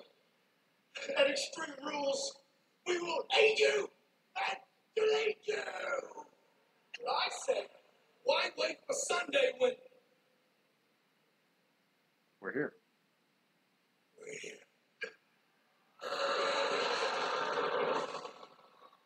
God, by the way, I saw a video today. I think it was today. It was celebrating the the anniversary of Bray Wyatt debuting on the main roster, and it showed his Well, it's got to be more than 1 year. Oh yeah, it's always more than 1 year. But they showed like his whole promo and everything. It's sad to see how good it was, and you can see how much they fucked it up. Yeah.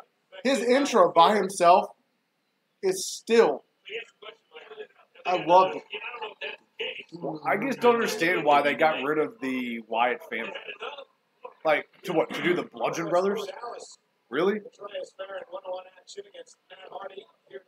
So that Bray Wyatt could be in a tag team with Matt Hardy? Like, it's frustrating. But Chris Cash and Nick Paglino were talking about this past week on The Voice of Wrestling, that they view Bray Wyatt as like a glass ceiling guy. Like, there's only so high he can go. they view the Undertaker the same way? Because my whole thought process with Bray Wyatt was always they can do this forever. They don't look at Bray and Undertaker the same way. But what did they think in 1988? But that Taker wasn't. That was when he debuted. 99 and 88. He debuted what? 92. 92, whatever. Let's give them a few years. Okay, Bray's been in the company for like 5 years on the main roster. So this would be like in 1997, 1998. Yeah, but they don't think that high of the Undertaker. The Undertaker wasn't tag teaming with a guy who's been a career. No, they had him fight himself. Not around that. That was when he was still the Dead Man, right? 98, he was like the American Badass by then, wasn't he? He was the American Badass in 2001. He went the entire 90s as a Dead Man. Fought himself and Giant Gonzalez at WrestleManias. Papa Shango. Kamala. All I'm saying is they definitely don't view Bray Wyatt anywhere near in the same way they view the Undertaker. I get that. I get the comparison between the two. You could have done so much with that character. Oh, I don't disagree. The comparisons are there. I don't. He was doing the best promo work the company had seen since early Cena. It would be the earliest that I could think of, but really it'd be The Rock. Yeah. Early Cena was doing some fucking great promo. You mean the rapper? Yeah, that's how he got over, man. You can't badmouth those promos because they were butt funny if you go back and watch them. They hold up. I'm not bad mouthing them. You went. Well, you don't go back and watch anything, so why should I? I didn't say you should. Like I said, if you did. But no, I agree. Bray Wyatt's character could have had endless. Once they went supernatural, that's when it got bad. Yeah. Kind of like superhero movies. I don't know what you're talking about. We're not going down that rabbit hole. I know what you're trying to do right now. What am I trying to do? You're trying to egg me on. I'm not taking the bait. Your legs are shaking. Yeah, they always shake. Fuck you. Bray Wyatt, no. Bray Wyatt has been. He is the most disappointing superstar, not because of anything I think he's done, but he's the most disappointing superstar I can think of the last decade. In terms of what he could have been. More than Dolph? Yes. Wade Barrett? Yes. Kane? Sure. Yes. More than Kane. You know what? I'll buy that. Yeah. I mean, because it's the other people I would throw in there would be like completely different reasons, like a CM Punk. Like a Daniel Bryan, again, for completely different. Like Bryan had nothing to do. Like, he got injured at the top of his fucking popularity. Like, he got a massive injury. So, guys like that are disappointing, but for Bryan's out of his control. Punk just got frustrated and quit, which I don't fault him for. Wade Barrett would certainly be up there, especially when he was Bad News Barrett. Those were great promos. Especially if you think about the people that they really, even, it's going probably a little more, few years more than a decade ago, they really tried to put over. Like Chris Masters, guys like that. Well, and here's the thing. And there was no character there. I'm big and strong. If Bray Wyatt was in shape. And doing why is the in shape thing, why is that a thing? I don't know. Kevin Owens isn't necessarily, he is in shape. Kevin Owens can't do what he does and not be in shape. To me, Kevin Owens is kind of in a Bray Wyatt spot. But I don't get it. Like, Bray Wyatt is so athletic in the ring. I know. But so Kevin Owens is They used to do the same thing with Vader. Rest in peace. Vader wasn't the most in shape guy. No? They did it with Sergeant Slaughter. I'm trying to think of like Vince way back. King Kong Bundy, guys like that, it was no different. Well, Bundy wasn't him, was it? That was his dad. No, Bundy and Hogan. There was a three. No, do you want me to get into this? Okay. Honky Tonk Man wasn't in shape. Honky Tonk Man wasn't in shape. It's the longest running Intercontinental Champion we've ever had.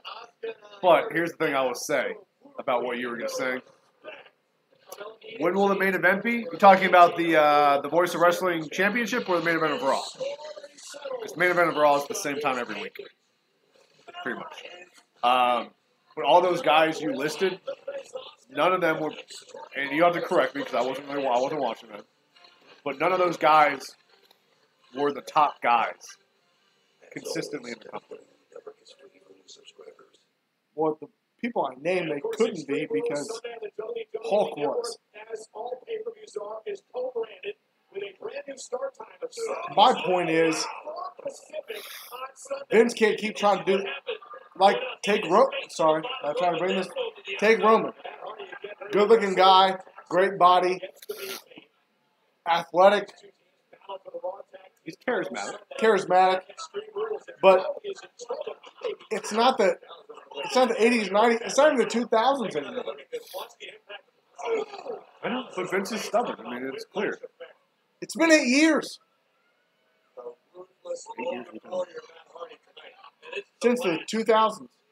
2018, right? Vince isn't going to change. I hope the XFL launches off so that he's like, Triple H, you take care of this. It's not going to happen.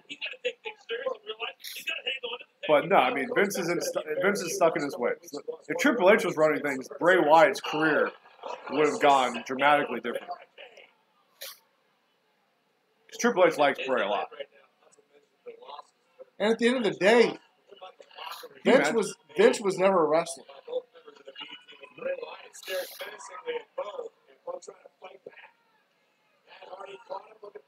He's a promoter. I mean, he grew up in the business, though. He did, but to me, I think that's different.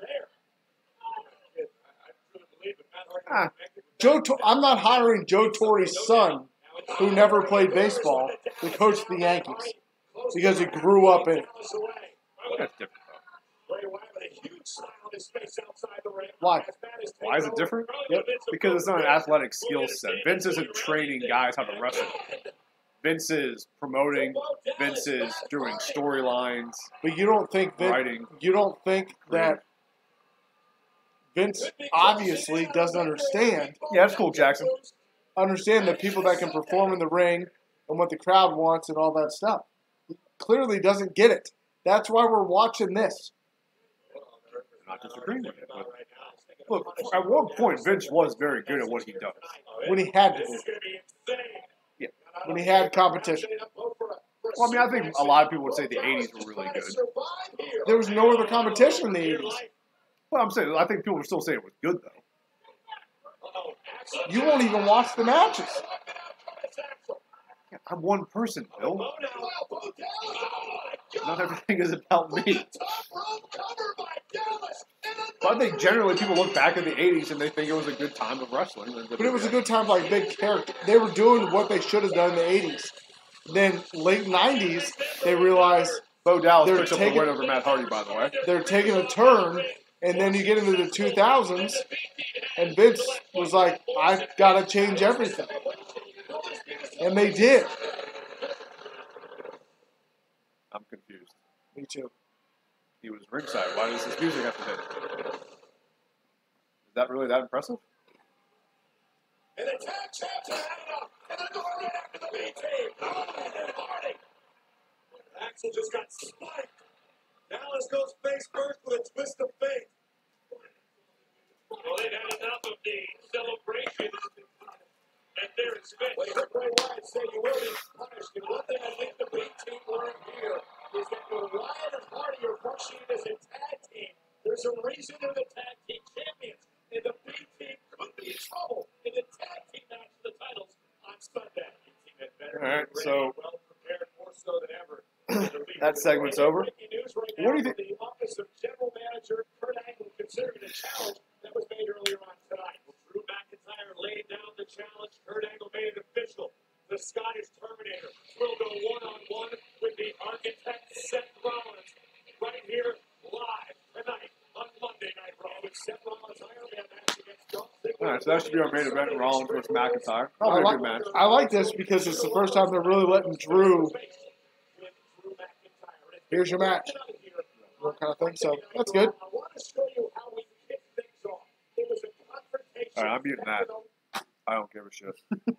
I don't need to see a recap of the opening segment with Bobby Lashley and Roman Reigns. By the way, after tonight, this is definitely main event. No doubt. Oh, yeah, 100%. What do you know who's going to sit up and watch it? Both of us. Us. Where do you think the B team goes from here? I don't think they're getting the tag titles. One of two ways. Either they end up jobbing them and they cut the promos, like it's just, the B team, or they turn them into kind of like, they're not, I don't know enough about Curtis Axel and Bo Dallas to know whether or not they're really all that good in the ring. I know by comparison to them and what they could be is the New Day. But I knew Kofi. I knew who Big E was. Curtis Axel is who they send to go work with all the guys who come back. So obviously he can wrestle. Yeah, they when The Rock came back, they sent Curtis Axel to work with him. When Rock needs to work with someone, they send Curtis Axel to work with him. So yeah, and Bo Dallas is a former NXT champion, had a lot of good matches in NXT. So they could do that with them. Make them a cheesy kind of ha-ha-ha, kind of, not a faction, but a tag team. But what you just said, if they're going to take that away from... I don't know that they can be funny if they're not parroting one of their tag team members' brothers. Oh, I do. The reason that plays to me so much is because it's his brother. Well, it does, but they were funny when they were with Kurt trying to figure out who's going to be the... Why are we not the number one contenders? What are we going to do? What are we going to do? I mean, like, who do they fight next? Who would you book them against next? What? Limited tag teams, but who would you book them against? You got the Revival. I don't give a shit what Bobby Lashley has to say. Well, Renee, I'm really excited for this competition. Do you like my black hat? I want to wear a blue hat next week. But yeah, Can't find my black headband. I don't like the way he walks. I don't like the way he talks. I don't like the fact that he thinks he's the sheriff of Monday Night Raw. Baron Corbin? And I don't like the fact that he's bringing up what happened 10 years ago. I'm not Paul Rudd. What I do like. How big my goddamn arms are. So I know this Sunday at Extreme Rules, he will show up. And when he walks into Extreme Rules to fight me, Roman Reigns won't walk out. Nope. Dramatic pause. Oh. That. I want to see that look from Bobby Lashley more often. You got it earlier. Oh, shit. Oh, here we go. Holy shit, Tyler Breeze. Them and the B team. Would be great. Look, these bad boys. Keep you on the fashion straight and narrow.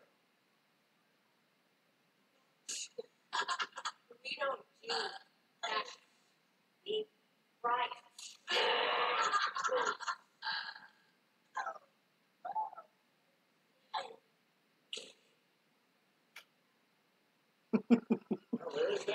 They're clever. Oh, God. They're going to job her again.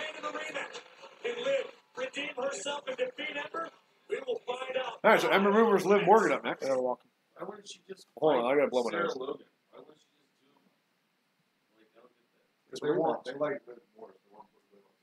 Can you, one dilly and bring the leash, please? It's on the counter. All right, so we're on a commercial.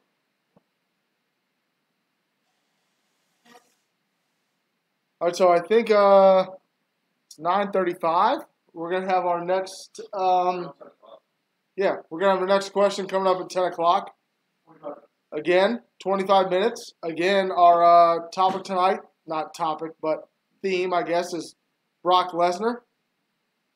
Because he doesn't show up on Raw, but we show up every Monday. So that's what's going to happen. You sound like Roman Reigns right now. Brock doesn't show up, but I show up. That was literally his whole thing leading up to WrestleMania. You sound like Roman Reigns. It's an asshole thing to say, yeah. Well, I'm sorry, but you're literally repeating what he said. We have two But you TVs. hate Roman Reigns. I don't hate Roman Reigns. I hate the character of Roman Reigns. Hey, it's commercial. Go for a walk. Roman Reigns isn't his real name, so you do hate Roman Reigns because Roman Reigns is the character. All right, everybody. Thanks for those of you checking us out. Much appreciate you guys hanging out with us tonight. If you don't already, please hit that subscribe button so you can check out all the content we do here on the Voice of Wrestling. Like us on Facebook, Voice of Wrestling. Make sure you check out the site, voiceofwrestling.net. You can check out all the latest up-to-date news, editorials, some lists. What else? Can I plug? You can follow me on Twitter at WrestlingOpins, wrestling, and then OPINS. Or you can follow me on Instagram, Brian.Burns.52. Mention the show on Fight TV. You can check out our flagship show, The Voice of Wrestling, with Chris Cash and Nick Taglino every Wednesday at 5 p.m. on Fight TV. You can also check it out here on our YouTube channel. And you can also listen to the podcast version of it, where it's just the audio. But yeah, that drops every Wednesday, 5 p.m. on Fight TV. Or you can watch it on demand anytime after that on Fight TV. If you haven't already, go back and watch last week. But yeah, so big thanks to all you guys hanging out. We're going to be doing the next trivia question here in about 23 minutes, give or take, when a commercial break is around the 10 o'clock hour. So,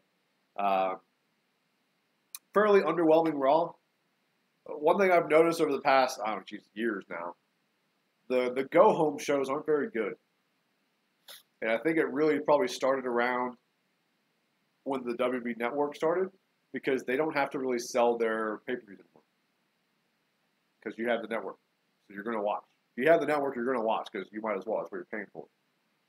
And you're now selling $10 for a pay-per-view, realistically speaking, versus you're selling me on $50 to $60 on a pay-per-view. So the go-home shows, for the most part, are pretty underwhelming. It's usually the show right after a pay-per-view that has the most stuff, because they're trying to set up the next pay-per-view. But once you get to the go-home show, it's just, they kind of airmail it in to get there. So, and that's disappointing. Go-home shows used to be like really good, because again, they had to sell you on the pay-per-view. You don't have to sell me on it now. You just have me, my $120 a year to get all the pay-per-views and everything else on the network. So. But it is what it is. As I think we can all agree as wrestling fans, we just hope that one day the WWE will be great again. But until that day happens, we're going to sit here and watch and critique all the dog shit that happens.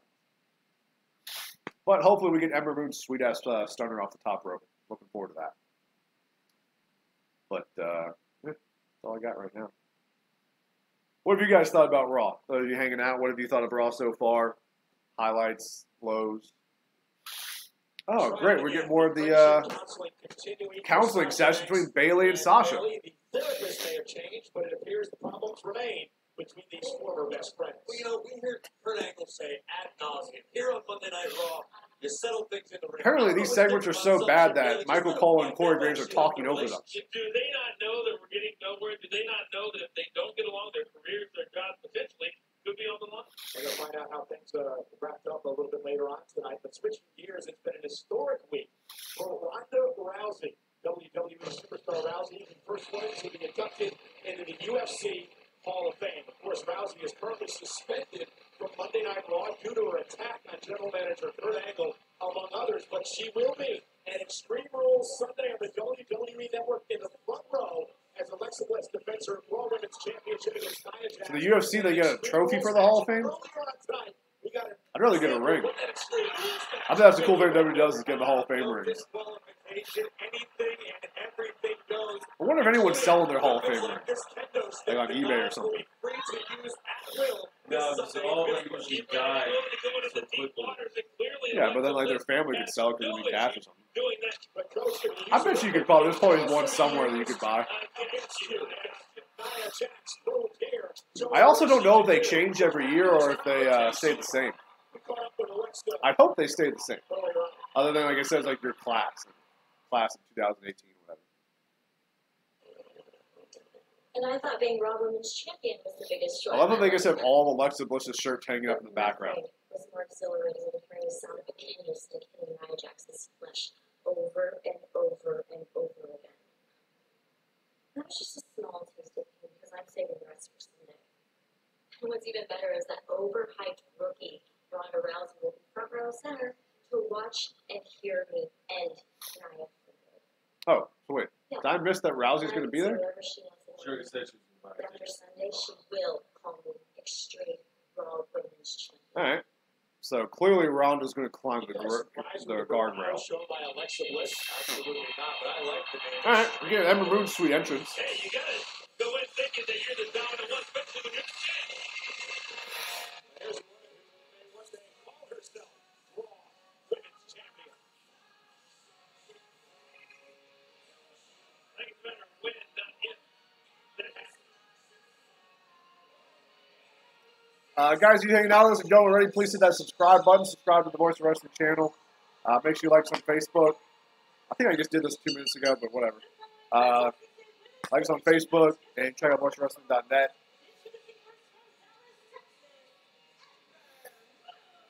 Well, guys, the Riot Squad's Liv Morgan demanded this rematch tonight after what happened last week on Monday Night Raw. Ember Moon went one-on-one with Liv Morgan from Ottawa. Ember Moon, trained by Booker T. Well, Booker T's school. So now I involved Booker T. But alas, Ember Moon made it to the top, and this familiar sight, boom, the eclipse. God, Liv Morgan sold the shit out of that. That was rock-esque. Her physicality really starts to take over no matter who she's in the ring with. Ember had dodged just in the nick of time before Sarah Logan got her hands on the Sheena. Once again here tonight with Liv Morgan.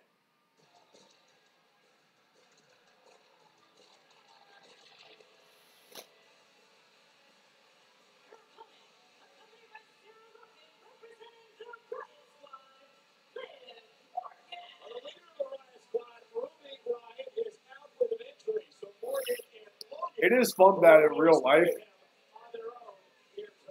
that Liv Morgan and Sarah Logan are like, they're like legit like best friends.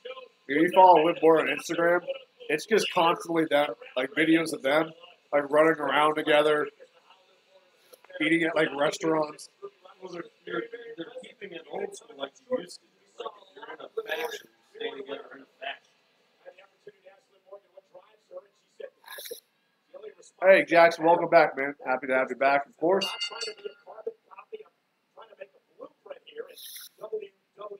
I need Bill to come back so I can blow my goddamn nose.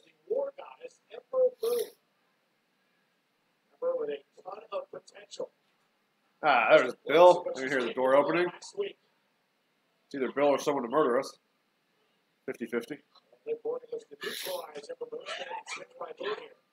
As this matchup gets underway. Powerful members of the Raw roster. You talk about that roster, Corey. Right now it is Nia and Alexa this Sunday, but all of these women. Nice move there from Ember. How they position themselves in that spot. Live out of time, on the way just in time. I agree with you, Coach. You're in WWE to be a champion. You don't belong here. Well, all these women are focused on Morgan and Logan regrouping in the corner. I'll be back. Realizes how dangerously close she came to having her face taken off by the kid. All right, so Ember Moon now grabbing the leg of Liv Morgan. Ooh, slamming her down. Liv rolls out of the ring. Smart decision. Regrouping here with Sarah Logan, trying to come up with a new game plan. There you are, very bad. Ember Moon has Liv Morgan. Ember Moon now out to the apron. Ember has Liv Morgan in trouble as this match continues live. All right, this match had nothing going on. We're back at commercial break here. We're going to do the next trivia question here about 15 minutes or so. Actually, we'll probably just do it after this match. They'll come back from commercial, finish the match, and go back to commercial. So we'll probably do it around that time. That'll probably make the most sense. But yeah. Man, this has just been two really bad Raws back to back. I mean, McIntyre and Rollins should help pick it up and have a solid match, but I mean, Jesus Christ. There's just not much not much positive going on right now. Who knows? Maybe SmackDown will be better. We got AJ and Shinsuke tomorrow. Maybe we'll actually have a good match for once. Oh, the last man standing wasn't bad. Yeah. And ended really well. I'm just not a fan of last man standing matches. I mean, now mine. But it is what it is. Where did Bill go? I hate YouTube live streams now. The reason is because you can't close and open the chat anymore. So when you press the X, you get rid of the chat, and then you have to close the video and then reopen the video. Huh. I wish I had an answer to fix that, Jackson, but I'm going to be honest. I don't know. All right, good. I can go snort some fucking Claritin now because my allergies. Some what? Claritin. Oh, sorry, let's see. Dilly dilly. You were just in the goddamn kitchen, Bill. I was peeing. That's a bad move. That's a dick move.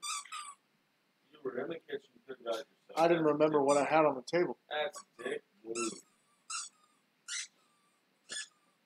Sorry, guys. I've been in and out. You know what, Burns? Don't get it. I'll get it when I get my own.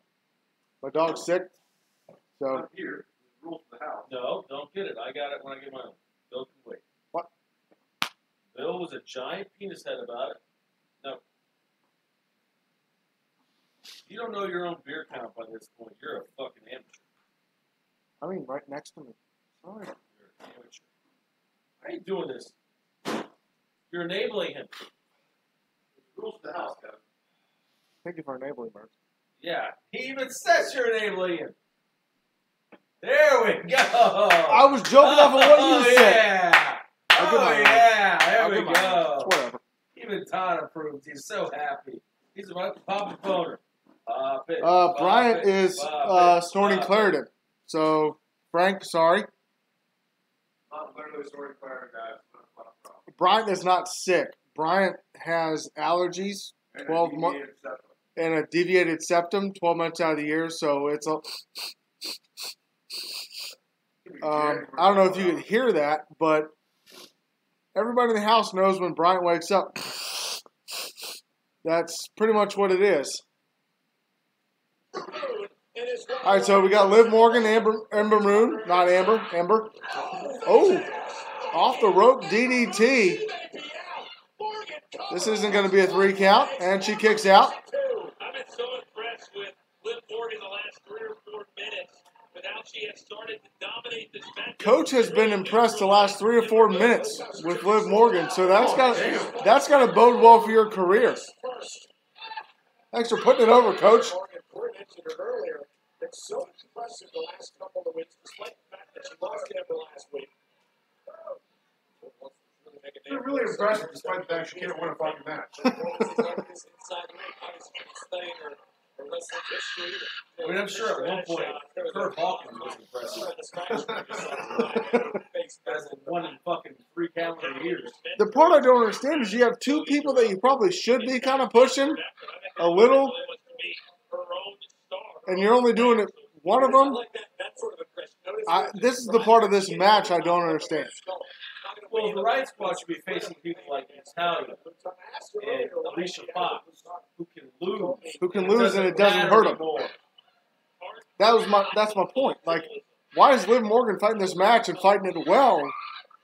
Oh, there we go. Well, she just wants to get fired. She's rejoining the real one in the relationship.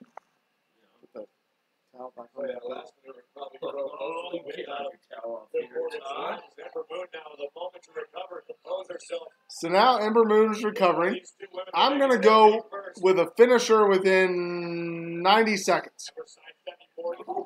Ooh. Ooh. Never mind. Bought herself some time to recover as well. One thing that happens when you face the same opponent a couple of times, 3 or 4 times, sweet noise. You understand what they're about. You know, Sorry for the sneezes. Aaron's hungry. God, calm down, dude. Todd. Take another look at this. Lay down. Oh, that was catchy. Sit. Lay down. It's like No one's pet you like forever. There we go. Knee to the face, knee to the face, knee to the boob, The nasal cavity. and knee to the boob. It'll take you a couple of minutes to really can't see your eyes water up. Yeah. And Ember now using her power to her advantage. Slam to Morgan. And Ember's fired up, and now Sarah Logan on the apron. Ember makes What's up, boys and girls? What's up, Frank? Welcome back, man.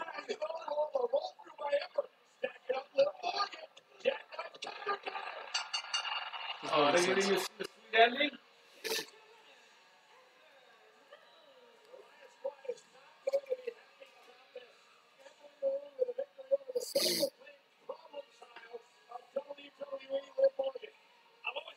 So here's the. I just was thinking about Are this. they building this up to the Ruby and Ember?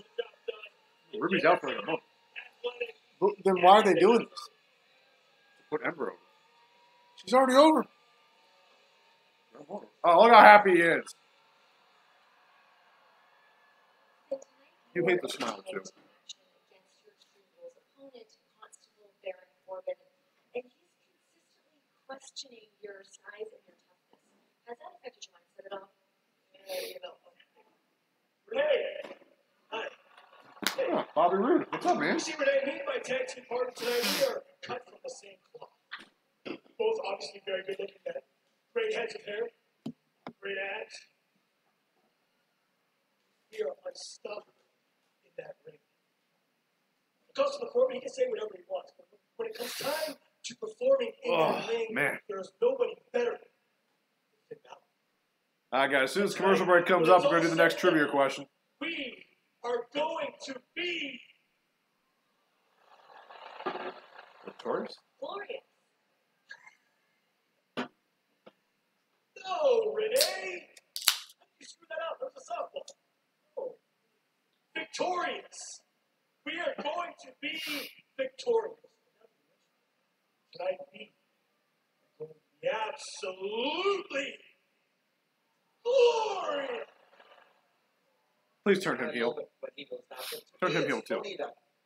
Constable Corbin There you go. is the brains of the operation here at Raw. And all he does is go around with his annoying voice, telling anyone who listens that Finn Balor's, he's half as big, he's half as tough, he's half as strong. Well, tonight, the Constable is going to find out that I'm not half of anything. Finn Balor is twice as good.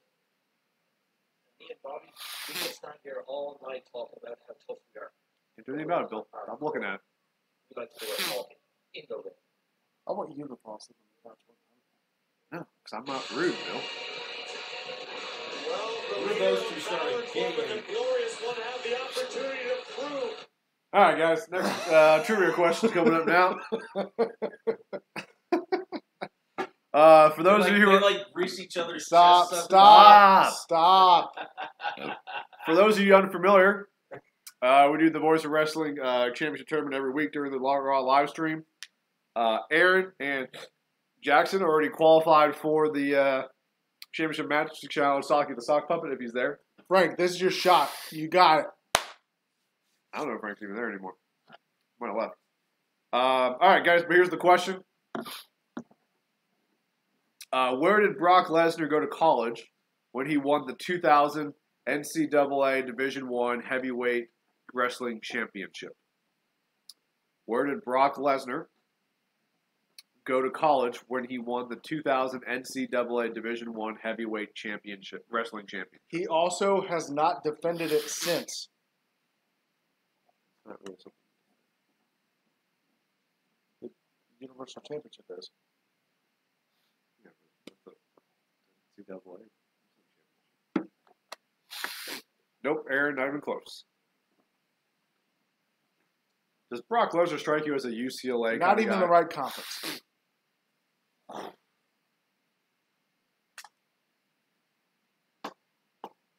Where did Brock Lesnar win? Oh boy, There Frank. we go. Frank. The University of Minnesota. All Golden right. Gophers, baby.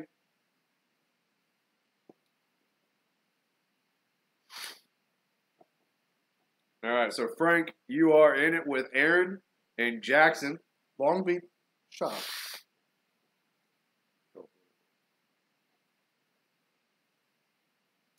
And you guys will be challenging Saki the Sock Puppet if he's able to attend.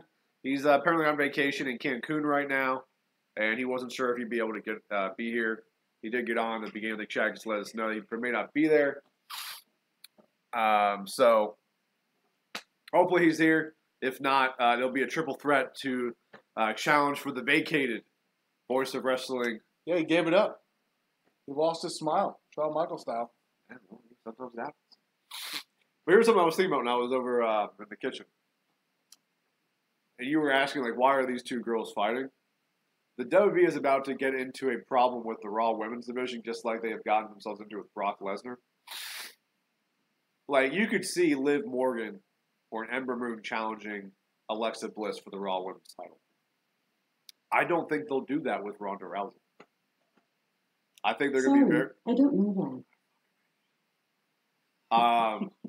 They're going to be very specific on who they have challenge her. Because she's not going to wrestle that much. We've kind of seen that so far. She's wrestling at pay-per-views only. But she's done stuff on Raw. She's doing house shows. No, she's not the same. I'm not saying she's the same as Brock. She's not going to wrestle But how do you build up somebody to beat her? Yeah, like Alexa Bliss is the top woman on Raw. Nia Jax wrongfully is one of the top women on Raw, right? She's going to fight Charlotte, the top woman in their entire division. She's probably going to fight Asuka at some point, right? Like I don't see Ruby Riott. Why would she fight Asuka? They have buried her. Buried her. She could very easily win the title on Extreme Rules to go face Charlotte at SummerSlam to get the rematch. It could easily happen. Anyways, moving forward. I don't see a Ruby Riott getting a Ronda Rousey match. I don't see a Liv Morgan. I don't see an Ember Moon. Ember Moon, maybe. There's a simple solution to all this. What? More belts. No. I don't need another belt. For the women, they have 2. They have 1 on each show. There is no mid-card.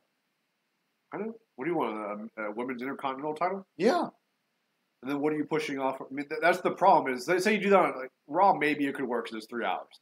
You can't do that on SmackDown. Don't do it on SmackDown. I mean, keep on. Raw. Last week on Raw, Elias wasn't on the show. Bobby Roode wasn't on the show. You want to add another women's title? Then you're taking more spots away from those guys. If they want to push it, then push it. That's Women what I'm need saying. their own show. I don't think Vince really wants to push it. That's the thing. I think he does it because it looks good for them. I honestly think that's the whole reason why they do it. If it was up to Vince, I think he'd be perfectly content having them go back to bra and panty matches. I don't think it's that drastic, but I get what you're saying. Oh, I think it's that drastic. He loved his bra and panty matches back in the day. He probably watches them on repeat on the network. It's just constantly it's on the loop in his office. By the way, can we take Matt Reynolds' player of the week away from you for grounding into a game ending don't play? Pinch hitting and grounding into I'll be back. ending don't play? Oh, there you go. Kevin Owens segment. Missing Kevin Owens. Not necessary. What's he spraying? Actually, the Myself? air circulation in here is terrible. Get some plants or a scented candle or something. It didn't smell before you came here. I think it's leftover stink from last week's porta potty. Hey guys, I want you guys to come here because I want to talk about your match against Seth Rollins. Now I know things have gotten heated between the 3 of you, so I want to add a stipulation to that match. Drew, if you lose tonight against Seth Rollins, you will be banned from ringside at Extreme Rules. Oh, That's there ridiculous. you go, That's Kurt. really arbitrary. You can't just do this. You know what this is? It's just him playing favoritism again. Yeah, that's what he does. Yeah, you know, he's been doing this for all the time. Right? Yeah, he used to do it. It's fine. Go ahead, Kurt. Makes sense climb easier because I assure you, he's not getting through this now tonight. Yeah, buddy. Other than Braun Strowman, who we haven't seen tonight. Oh, never mind. Yeah, Elias. buddy.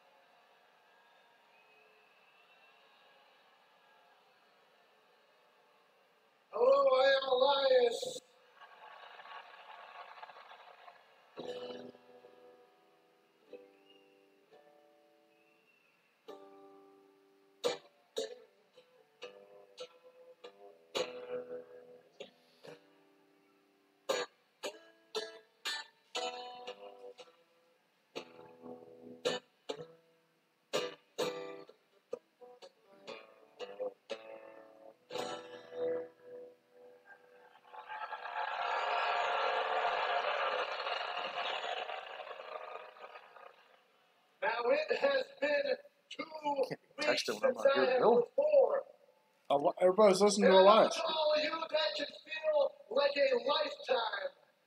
But there is nothing I do without reason. Yeah, Aaron, he is. Trust in me, for I am the living truth. Ladies and gentlemen, I have been in the studio recording my debut album. Elias apparently has a debut album, which I've already bought. It is real. It is happening. It is because of one universal truth. And that is that WWE Stands for Walks with Elias, baby. stands for.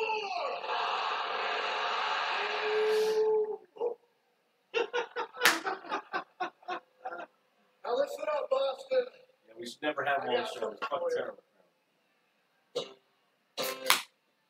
Yeah, he ain't over.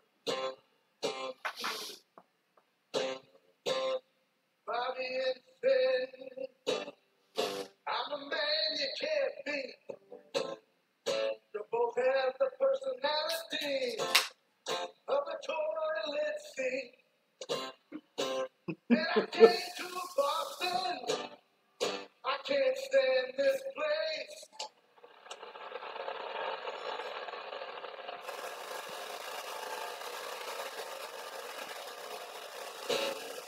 When I hear your Boston accent, I want to punch you in the face.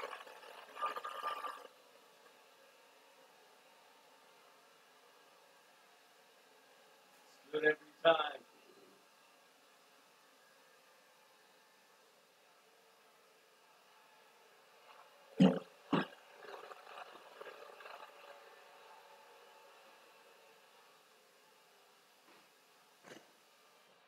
You know, I am beginning to sense that you do not appreciate Elias for all that he is.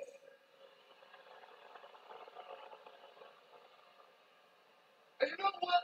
My friend Tom Brady, he warned me about this, okay? He said, Elias, just do what I do, pretend to like them. But I can't do Tom it. Brady. I can't do it anymore, you know. Fortunately, there is someone that appreciates me for all that I am. And in fact, I think Kurt Angle could learn a thing or two from this man. So please show some respect and welcome Constable Baron Corbin. I thought he was going to say that. Yeah, I'll tell you, that was incredible. It was like 1974. They waste such good intro music on Baron Corbin. That's what I was thinking. I heard better music on a Quincy market earlier today. The following contest is a tag team match at the 4-1 fall. Making his way to the ring from Kansas City, weighing 285 pounds. Constable Baron Corbin. Stop wearing the same vest. Oh, I can't even. Pittsburgh, Pennsylvania. Part of Extreme Rules on the WWE Network. When it takes on Finn Balor in a battle that's really been about Corbin talking about his size and how much bigger he is than Finn. All Baron Corbin's done his state facts week after week. Finn Balor's got the fight of his life ahead of him. No, he doesn't. Probably, but he shouldn't. Baron Corbin's always been a confident fella, but he's never been more confident than he is right now, and I think for good reason. Now, Elias, I can see these people clearly don't respect him, but you got your nice new guitar here, and I'm wondering, do you mind giving me a try? I would love if you try. Yeah, I would love, yeah. Well, I'll tell you what, I plan on putting it in the seat. So let's put a little lullaby on for Finn Balor. That's a tough word, you know, it's Boston accent, Scarlet. Okay, we can do a lullaby. What you have in mind? Do you know Itsy Bitsy Spider? I know everything. So, yeah, all right, let's do it. But hey, if we're gonna do this, let's do it right. Go ahead and hit the lights. Okay. So now we have Elias and Baron Corbin putting on a show in the middle of the ring. Itsy Bitsy Spider. Itsy Bitsy Balor climbed up to the top rope. Down came the constable and crushed all his doing so good. You're doing great, buddy. Let's keep it going. Yeah. He'll meet his end of days for the whole world to see. It's amazing valor, can't compare to me. Wow. That was awful. Get your ears are passing out Grammys. Oh, that is your boy. All right, stretching out. We got to get ready. Finn Balor's ready to go, so I have to be ready to go.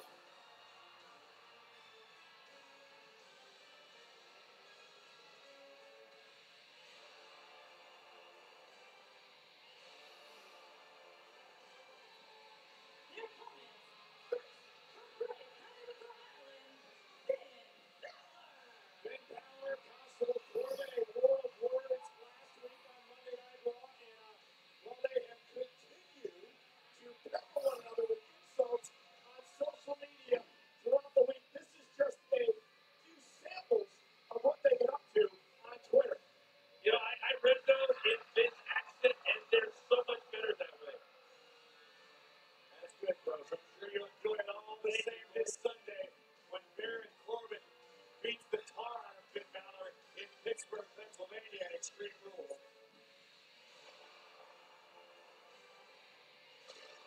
I was hanging out with the constable last night, doing a little Happy Van Winkle. He was telling me how he cannot wait to inflict physical harm on Finn Balor. Treats like that is physical. He's entitled to something here at WWE that Corbin cannot spare. Oh, here we go. It's about to get glorious.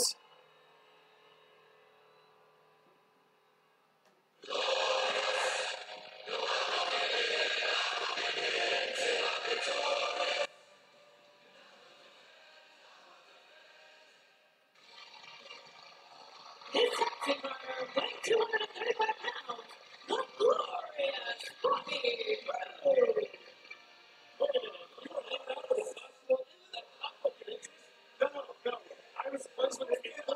They couldn't have put these two intros together. I was there just trying to, maybe sway some opinions, do a little political work. I give them one glorious, never been called an unbiased or a journalist. Oh, listen, George, I'm going to be honest with you. I spent most of last night campaigning to have you replaced by a cactus. Nonetheless, man, Took you all night, cash line. coming up on Monday Night Raw, the Constable, Baron Corbin, teaming with Elias against glorious Bobby Roode. And All right, so we're going to commercial, but you haven't seen Elias in 2 weeks, and you've got the Constable Baron Corbin against two of the most, maybe intro at least, over guys in WWE. Not to mention wrestling. And this is what we're doing? You're just throwing Elias out there.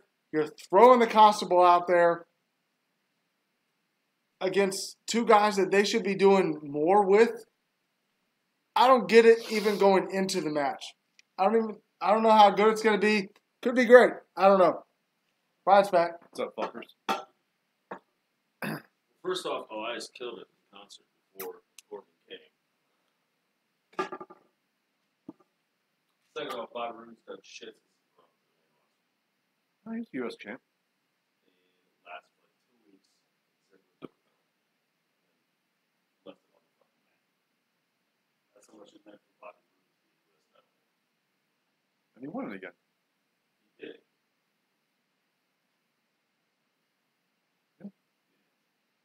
Sure he did. So who won it after Ziggler left?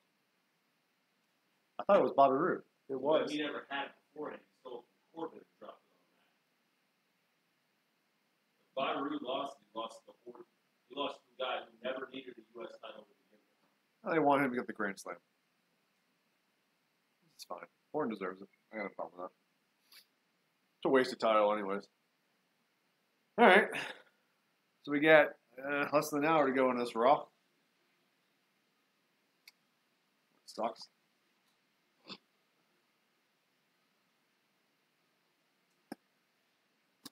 Those of you guys hanging out with us, do any of you watch anything besides WWE You watch TNA, you watch New Japan, Ring of Honor, Evolve. Anything outside of WWE content? Don't say NXT.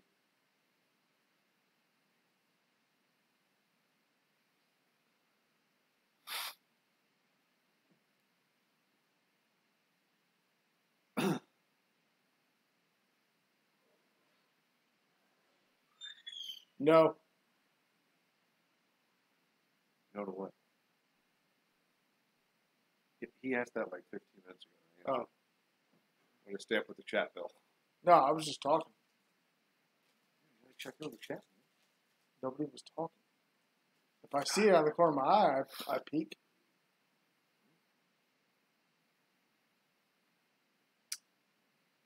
All right, so you guys aren't talking. You know, one thing about SummerSlam is there's really nothing that I know of. Like, usually you can kind of predict a little bit. I have no idea what match is going to be on. I don't even know who Brock Lesnar's going to. I don't even know if Brock Lesnar's going to fight. Yeah, there might be a little bit of build-up, a little bit of this. It's the second biggest pay-per-view they have. That's how they build it. No, it is their second biggest. It is. This is Constable. The reason I say that because a lot of people say maybe the Rumble.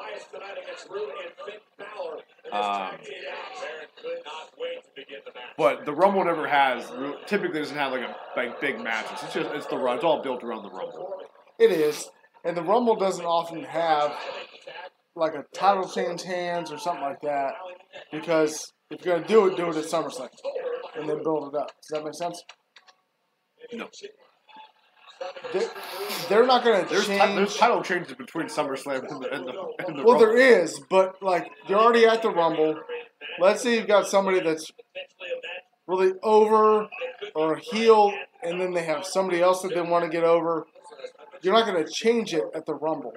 You'll let the person they want to get over win the Rumble, Shinsuke Nakamura, and the person who has the title match at Rumble, AJ Styles, win it.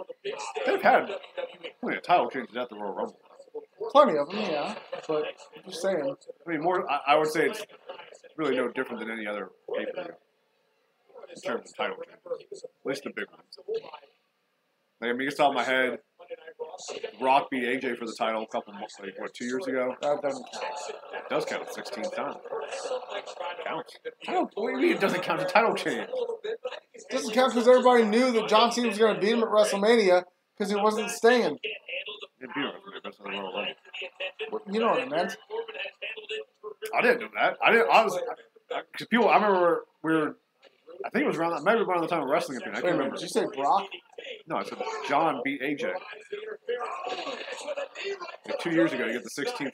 You get the 16th ring. Sorry, I heard The Rock.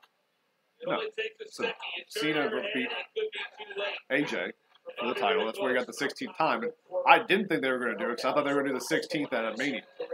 That's why I didn't think it was going to happen. So to me, that was actually surprising. Because everything good happens at a Mania, right? Everything big. Like Roman Reigns beating Lesnar. Well, we don't know if Roman Reigns is ever going to beat Lesnar.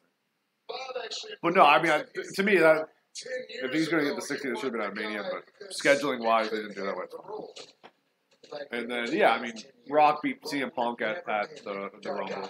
The title change.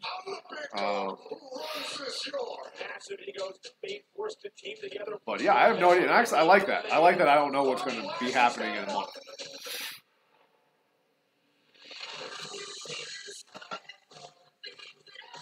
I don't like these SmackDown cut-ins. Give me more Bobby Lashley, Roman Reigns. I don't like these. I don't get why they're advertising Extreme Rules like this. Because you can just be like, hey, make sure you check out Extreme Rules on Sunday to see Baron Corbin take on Finn Balor in the match. You don't need to do a promo for it. Now you want to do a commercial for Gillette, then yeah, I got it. Go ahead, do your thing. You make your money. Get your commercials in. But yeah, I don't like it to advertise your own product. It's weird to me. And that's typically what SmackDown does, is they do actual commercials. Yeah. It's interesting if they keep that when they go to Fox. They keep going with this size thing. It's the same thing they did with Daniel Bryan. It's the same thing. I believe they're building it up for Finn Balor to win, and then he goes on to the IC title. If he wins, it makes sense to do it that way because it makes it look like he overcame these overwhelming odds to get the victory. If he loses, it's dumb. But everybody who is knowledgeable about wrestling knows that him against Baron Corbin is not overwhelming odds. Well, there's really, besides Braun Strowman, there's no one that's overwhelming odds. Look, if it's for Finn to win, it makes sense. If Finn loses, then it's really dumb because then you're pretty much saying he can't beat anyone that's bigger than him. We've seen that look before. Grabbing Balor's leg as it looked like Balor was going to fly. And oh my God, Elias taking control of Corbin. And Elias It was funny the first time, Aaron. Come up with a new fact joke. Live on Raw. He said it like every week. I know, it's funny every week. He has something about you. I can't remember what it is. He's got something about you. He's the fat. I just want a new joke. It sticks, man. It's been 3 months, 2 months. Yeah, and he keeps coming with it. Because I keep laughing. Why Jackson, we've already done the last trivia question. We're going to do the championship match with the last trivia question after Raw. So it'll be like 11, 11:05, 11:06, whenever they decide to end this shitty Raw. You know, you could just not respond to what he says. I didn't respond. You made the whole thing, and that's why Bill sort of left. That's true. If I don't say anything, Bill doesn't check in with the chat. No. If it wasn't for me, the chat would probably go ignored. The chat was 18 deep when you weren't here. I was here. You weren't? I wasn't here for 30 minutes. It's 18 deep? Yeah. And it was 18 deep when I got here, when I was still here. At 10:05, yeah, I mean, I don't know what time zone you're in, Jackson, but if you're an hour behind us, we're on the East Coast.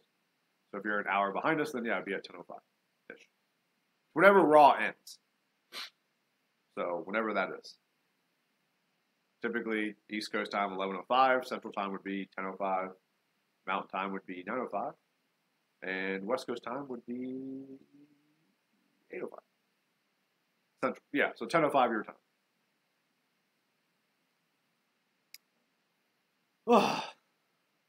I just wish the rosters be together again. Not that the product would be that much better, but it would be. It wouldn't, because the part of the reason the product sucks is not, for the most part, the matches aren't that bad, week in and week out. Very few bad matches. The problem is stories. And I don't care, it doesn't matter if you have everyone together. Stories are still going to suck. Yeah, but the rosters are bigger than they used to be when they had everything all together. Well, the rosters are bigger because they have to be, because you have 2 shows. You didn't have 2 shows. Yeah, it's a smaller roster. But I don't think they, honestly, I think they like that they're just taking all the independent talent.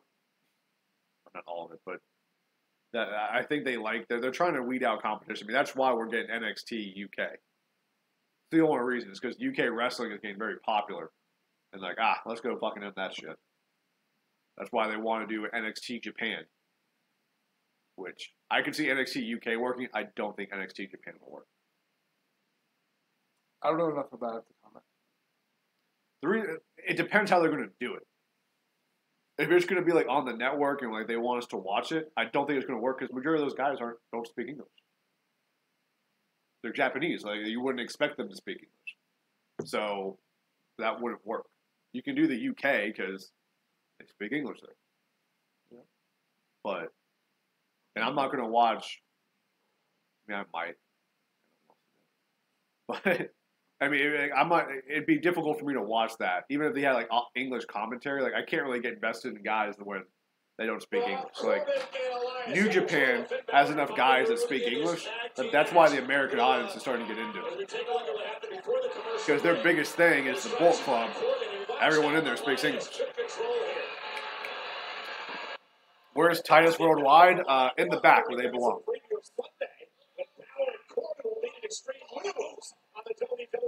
Aaron, he said Titus World Slide.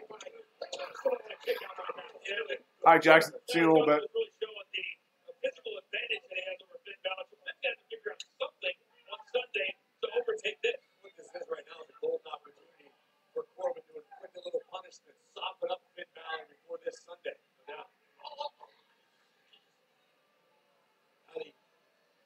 Ultra aggressive Alliance.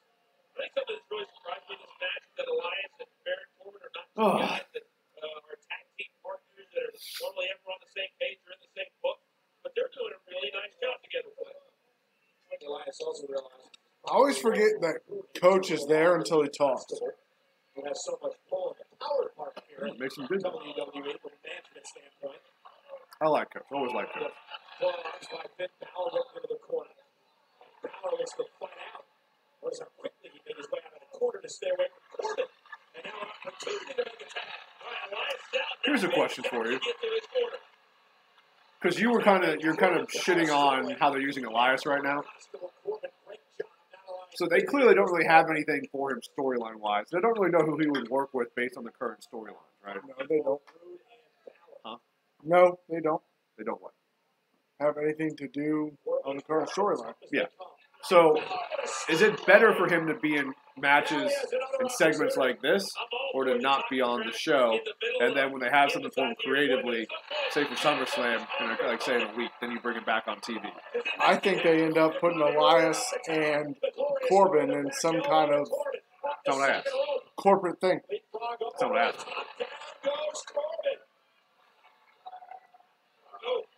Is it better to be on TV and doing nothing, or not being on TV? It's pretty much the question. Better to be on TV and doing nothing because they're not doing anything with Bobby Roode either. See, I disagree. I think it's good to go away for a little while. Not Brock Lesnar go away. But if you don't have anything, I'd rather see Elias kind of go away because when you do see him, you appreciate it more. Yeah. So if he's not on TV for 2 weeks, and I'm in an extended period of time where people forget about him or you lose. Well, he hasn't been on TV for 2 weeks. I know. This is what Finn's going to need on Sunday. But rather than him being on TV just for the sake of being on TV, right? Because like you can't have Elias, in my opinion, you can't have him come out every single week and do a concert or do a song or whatever. That wouldn't work. But then why make him that person? Make him one person. I don't know what you mean. Why make him the guy that comes out and does the same thing every week if he can't be there every week? Because you don't have to use him every week. They do have a deep enough roster where guys don't have to be on TV every week.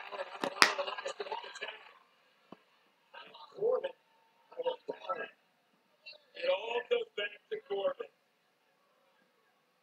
There they are. Aaron, Mike Trout is starting in the All-Star game. I'm going to be there, by the way. Bill will be there. I will be live at the All-Star game. Well, you see it on his face. Finn is sick and tired of everything Baron Corbin is about. No way he hits this. Yep. And Corbin made it play.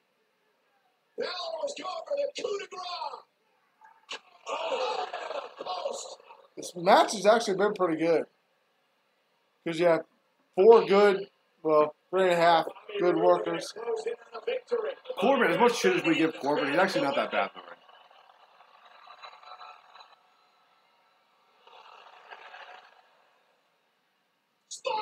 Oh, love the spine buster. Corbin from behind once again. God, it's such a good finisher. It's such a good move. It's so good.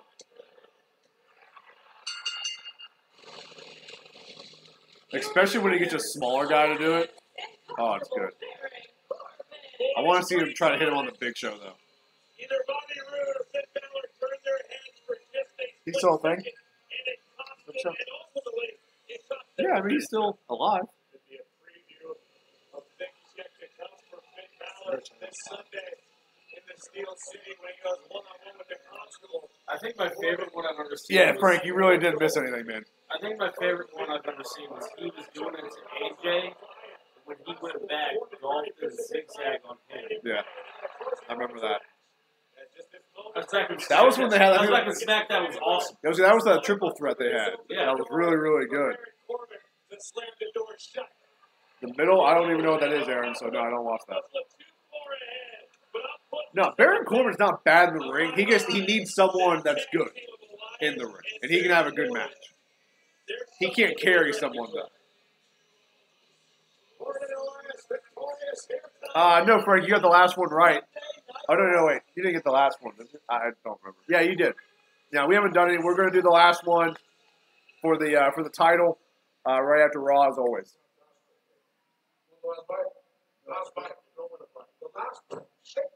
Oh, hey! Keep him away from me. You have to know. Can't put me in the ring. Relax, Kevin. I'm not going to put you in the ring with him tonight. I'm going to save it for this Sunday. What? I invited Braun in here because you keep running from him. So this Sunday, Extreme Rules. The two of you will be in a steel cage match. What?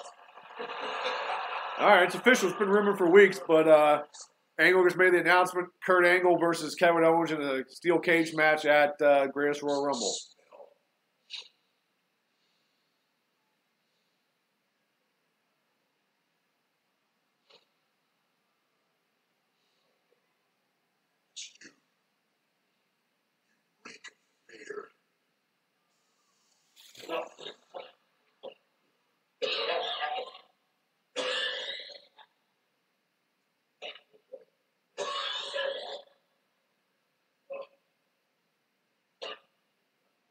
Owens and Strowman in a steel cage. All right, it's official. And Extreme Rules. We've pretty much, if you read any dirt sheets, you've been knowing about that match probably for a while, but it's official.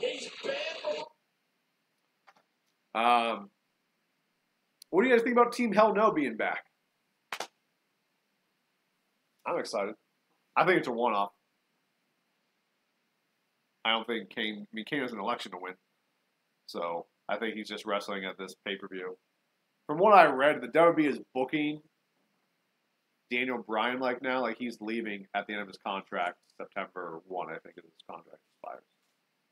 So they're heading through SummerSlam. So yeah, the report I read was the reason he's fought Jeff Hardy, Shinsuke Nakamura, AJ Styles, on SmackDown is they're pretty much doing greatest hits to get him out of the way because they're not 100% he's going to resign. That's why Team Hell No, they're doing it now. They want to just kind of get as much of it as they can. what do you think he does? He doesn't resign. If he doesn't resign, he's going to New Japan. Without a hesitation, he's going there. He'll have his 90-day no-compete clause. I believe that will still be in effect even if his contract expires. And then he'll be at Wrestle Kingdom. With a kid and a wife. Yeah, I've heard the rumor is he wants to. He's not leaving because he doesn't want to wrestle. He wants a limited schedule, which the WWE doesn't. I don't know if they want to give it to him, which I don't know why you wouldn't, because he fucking should be on a limited schedule with his injury history. But if he goes to the Indies, he's not gonna wrestle full time for New Japan. He's not gonna be at all their shows. He's going out there for a week to do one of their TV tapings. He's coming back home. I mean, he lives in fucking Washington, so it is a shorter flight than if you're on the East Coast. And then he's wrestling at Wrestle Kingdom, Dominion. He's not wrestling all the time. If it's him, Jericho, how big of a mark are you? They won't do that much. Why? Because there's so many other people that people would want to see. I'm pretty sure Daniel Bryan and Chris Jericho fought at some point. I don't remember the match, but I'm 100% that's happened before. People want to see Okada, Daniel Bryan. They want to see Kenny Omega, Daniel Bryan, Marty Scurll, Daniel Bryan. But Jericho would be lower on that list. But can Daniel Bryan take those matches? Like what we saw 2 nights ago. Can he take that fucking move? No, he can't take that move where it broke the guy's neck. No. Can he take a superplex off the top of the ladder? Maybe not, but I mean, you can have a great match without doing a freaking superplex off the top of the ladder. That's what made the match great. That's not what made the match great. Not one spot made the match great. The whole match made the match great. The one spot was really awesome and cool, but that wasn't what put that match over the top for me. It was a great. If you don't even have that spot, it's still a great match, in my opinion. No, like if you watched Okada, Omega, they'd have a match like that style. And there's some stuff in there that maybe I wouldn't want Daniel Bryan to take. He's a grown ass man. He can make his own decisions. And but yeah, so those. I mean, even you go further on the indies, you know, like Will Ospreay is a guy that a lot of people would love to see fight Daniel Bryan. Zack Sabre Jr., who's a submission specialist like Bryan, they could have a really cool old school match. There's lots of guys that Daniel Bryan could go work with, and he'd get Jericho money, if not more. Whoa, he's not getting Jericho money because Jericho not only is the opening act of his wrestling, he's the main event with Fozzy playing concerts afterwards, sold out crowds. All right. I must have missed that on Dominion. No, they didn't show it afterwards. Okay. Okay. Rocked out with those Japanese people. Because and this is not a knock on Jericho. You both know I love Jericho, but Jericho was never the top babyface in wrestling. Daniel Bryan was. One time. It's more than Jericho. And not one time. I mean, it was a good 2 years that he was the top babyface in wrestling. I know you missed it, but like there was no one. Daniel Bryan was as over as like a Stone Cold was. Here we go. Whoa. Go to friendship counseling to save Oh, wait a minute. There's no rock over. Yeah. Sorry. There wasn't a person in We're there. watching Raw. All they're just showing. They have literally done these segments. There's so bad. no way. I'll go back and watch every Raw that you tell me to do in sequence. If Daniel Bryan was as over as Stone Cold. Listen to the pops that man got. No Listen to the fans taking over If the shows. pops were that big, they wouldn't have put him on SmackDown. What, now? 5 years When later? he came back, they would have put it on Raw. He's already on SmackDown. Yeah, he was literally already done. Then they would have figured it out and put him on Raw. At some point, they would have put him on Raw. Fans were taking over shows. Yeah, With I know. Yes, Yes. I got it. You could not like it. Go back and watch his reactions. Watch the shows. People love kicks and stuff. You can argue if he should have been as over as he was, but he was. There's no way he was Stone Cold, The Rock, and then the list can open up. You weren't watching, Bill. He's not as... You weren't watching either, Bryant.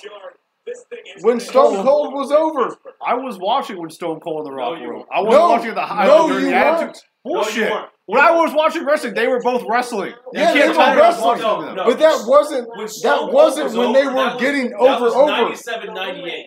I agree. I'm not saying I was watching them. So then you weren't watching when they were over. 97, Okay, they were still fucking over when I was watching when them. he died. Were they as over? Maybe not, but they were still over when I was watching Okay, them. then you don't know the Then pops it's not that the same Stone Cold thing. Steve You don't know Austin. the pops when he came in and he jumped and punched Mike Tyson in the face. You don't know.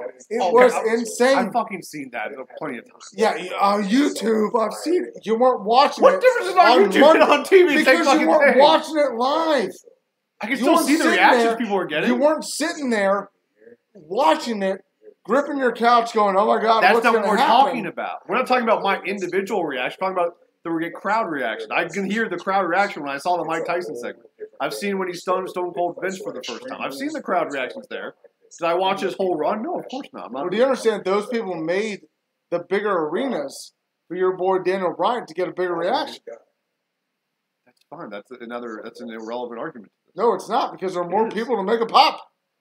And also, I don't think that they were the ones who were because of Daniel Bryan WrestleMania 30 when the last time Stone Cold wrestled was at WrestleMania, what was it, 19?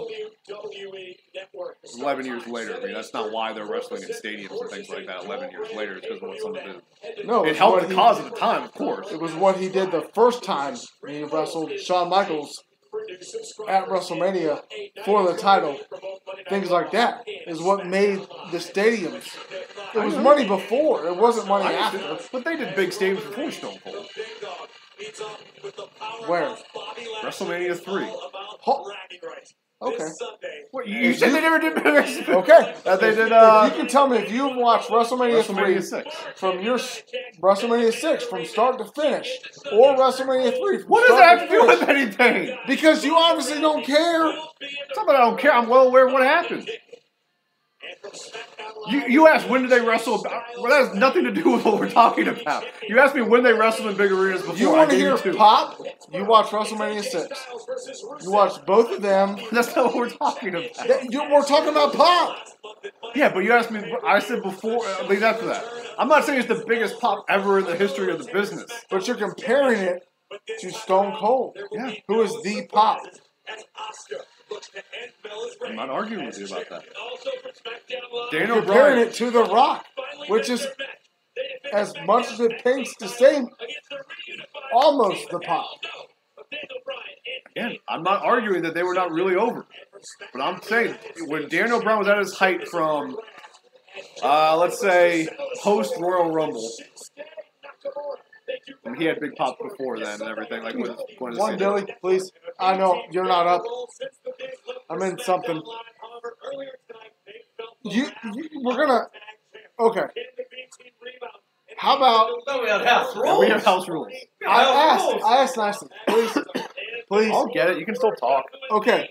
So you're gonna go with your boy John Cena.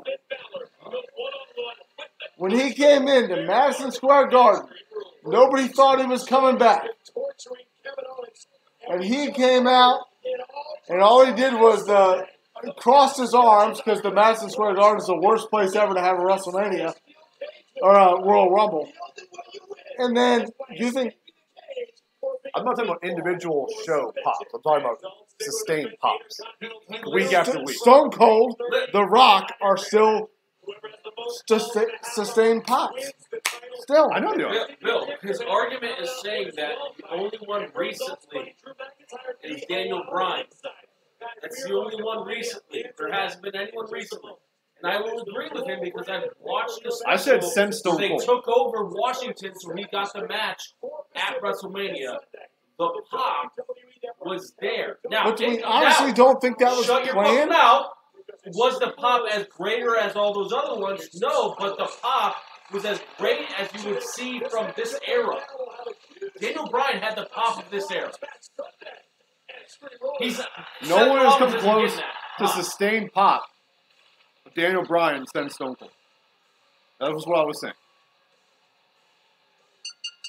John Cena would get pops here and there, but it was never like what Daniel Bryan got. He's not saying the pop is the biggest pop. I mean, the biggest pop ever was probably, and this isn't just my opinion, this is like JR has talked about this, other people have talked about this, when Triple H came back from this torn, whatever the fuck he torn his knee. And when he came back in Madison Square, that was probably the biggest pop maybe ever. I mean, it's hard to tell. You know, it's one of those things that's always, it's a little bit subjective, but numerous people have talked about that night. They're like, I've never heard a crowd react to someone like that. But I don't get it. Get what about Daniel Bryan? Why everybody loved him so much? Because he's tiny? It's the matches he had. He had some of the best matches of the time. I mean, he was he had matches with CM Punk that are just crazy good. He had the match he had with John Cena at SummerSlam when he won the title and got fucked. We watched it the other night. Was a phenomenal match.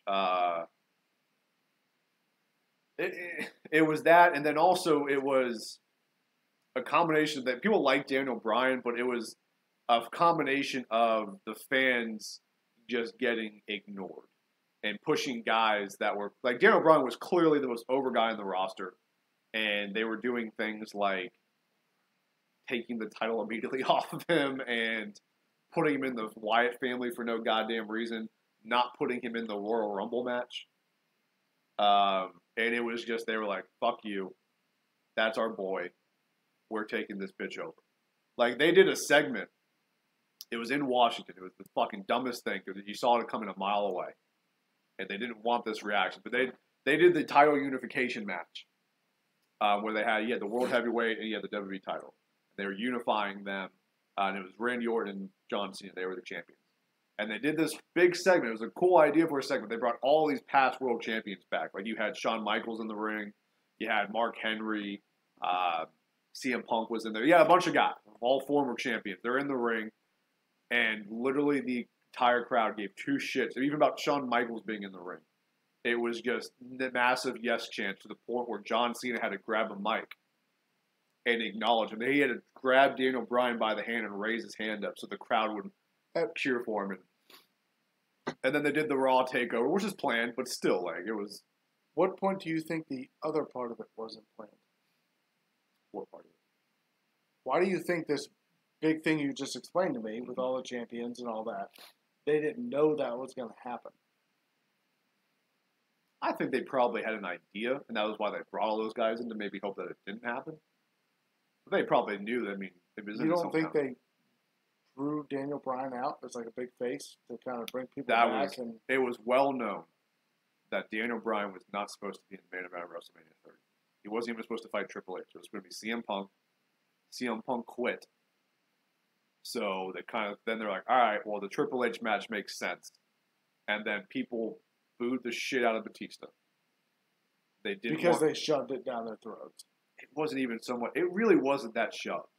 It was he won the Rumble. He's going to have. It wasn't like that was the first time he came back. No, he expected. It was his first match. He expected some big ovation. They didn't get it, so Batista got pissed off. Well, the way they booked his return was just god awful. It was bad from the start. They fucked it up. But no, so they were. It was just the fans in a lot of ways forced their hand. It helped up CM Punk quit. I don't know if CM Punk had quit, if it would have still happened. They probably still would have put him in the title match. Because they kind of would have had to, because the fans would have just fucking booed the shit out of that match. More so than anything with Roman Reigns. But yeah, it was an actual organic storyline. They booked themselves into a great story. They didn't mean. Oh, could there be 300 bitches at a table? You could throw Mandy Rose at that table. So say Lita, even though Lita's smoking hot. It was the best storyline the WWE. The best storyline the WWE has done probably in 10 years. The CM Punk one's pretty close, but they really just stumbled into that storyline. Okay. And it was the other thing that made that work was that time where storyline in real life seemed very similar. Because it was like... And that's the only time it works. It's part of the problem now. Not necessarily. Like Roman Reigns and Braun Strowman worked. That wasn't real life. Oh yeah, that was over. Not Roman, but Braun was. That's what Braun is. Braun really started getting over. The best storyline worked. The Roman Cena one worked, even though nobody. Well, that's where kind of reality that's what I'm saying. No, I'm not saying that doesn't work a lot of times, but it's not the only reason or the only time things will work. It's when it works the best. It does. I mean, like in that storyline, you had on air, you had the Authority holding Daniel Bryan down, fucking him over week after week, and that's how the fans perceived what was happening backstage. Was just they didn't like Daniel Bryan. They didn't see him as that main event player, as that A+ player. As they always called him a B+ player, and so that it just worked on a lot of different levels.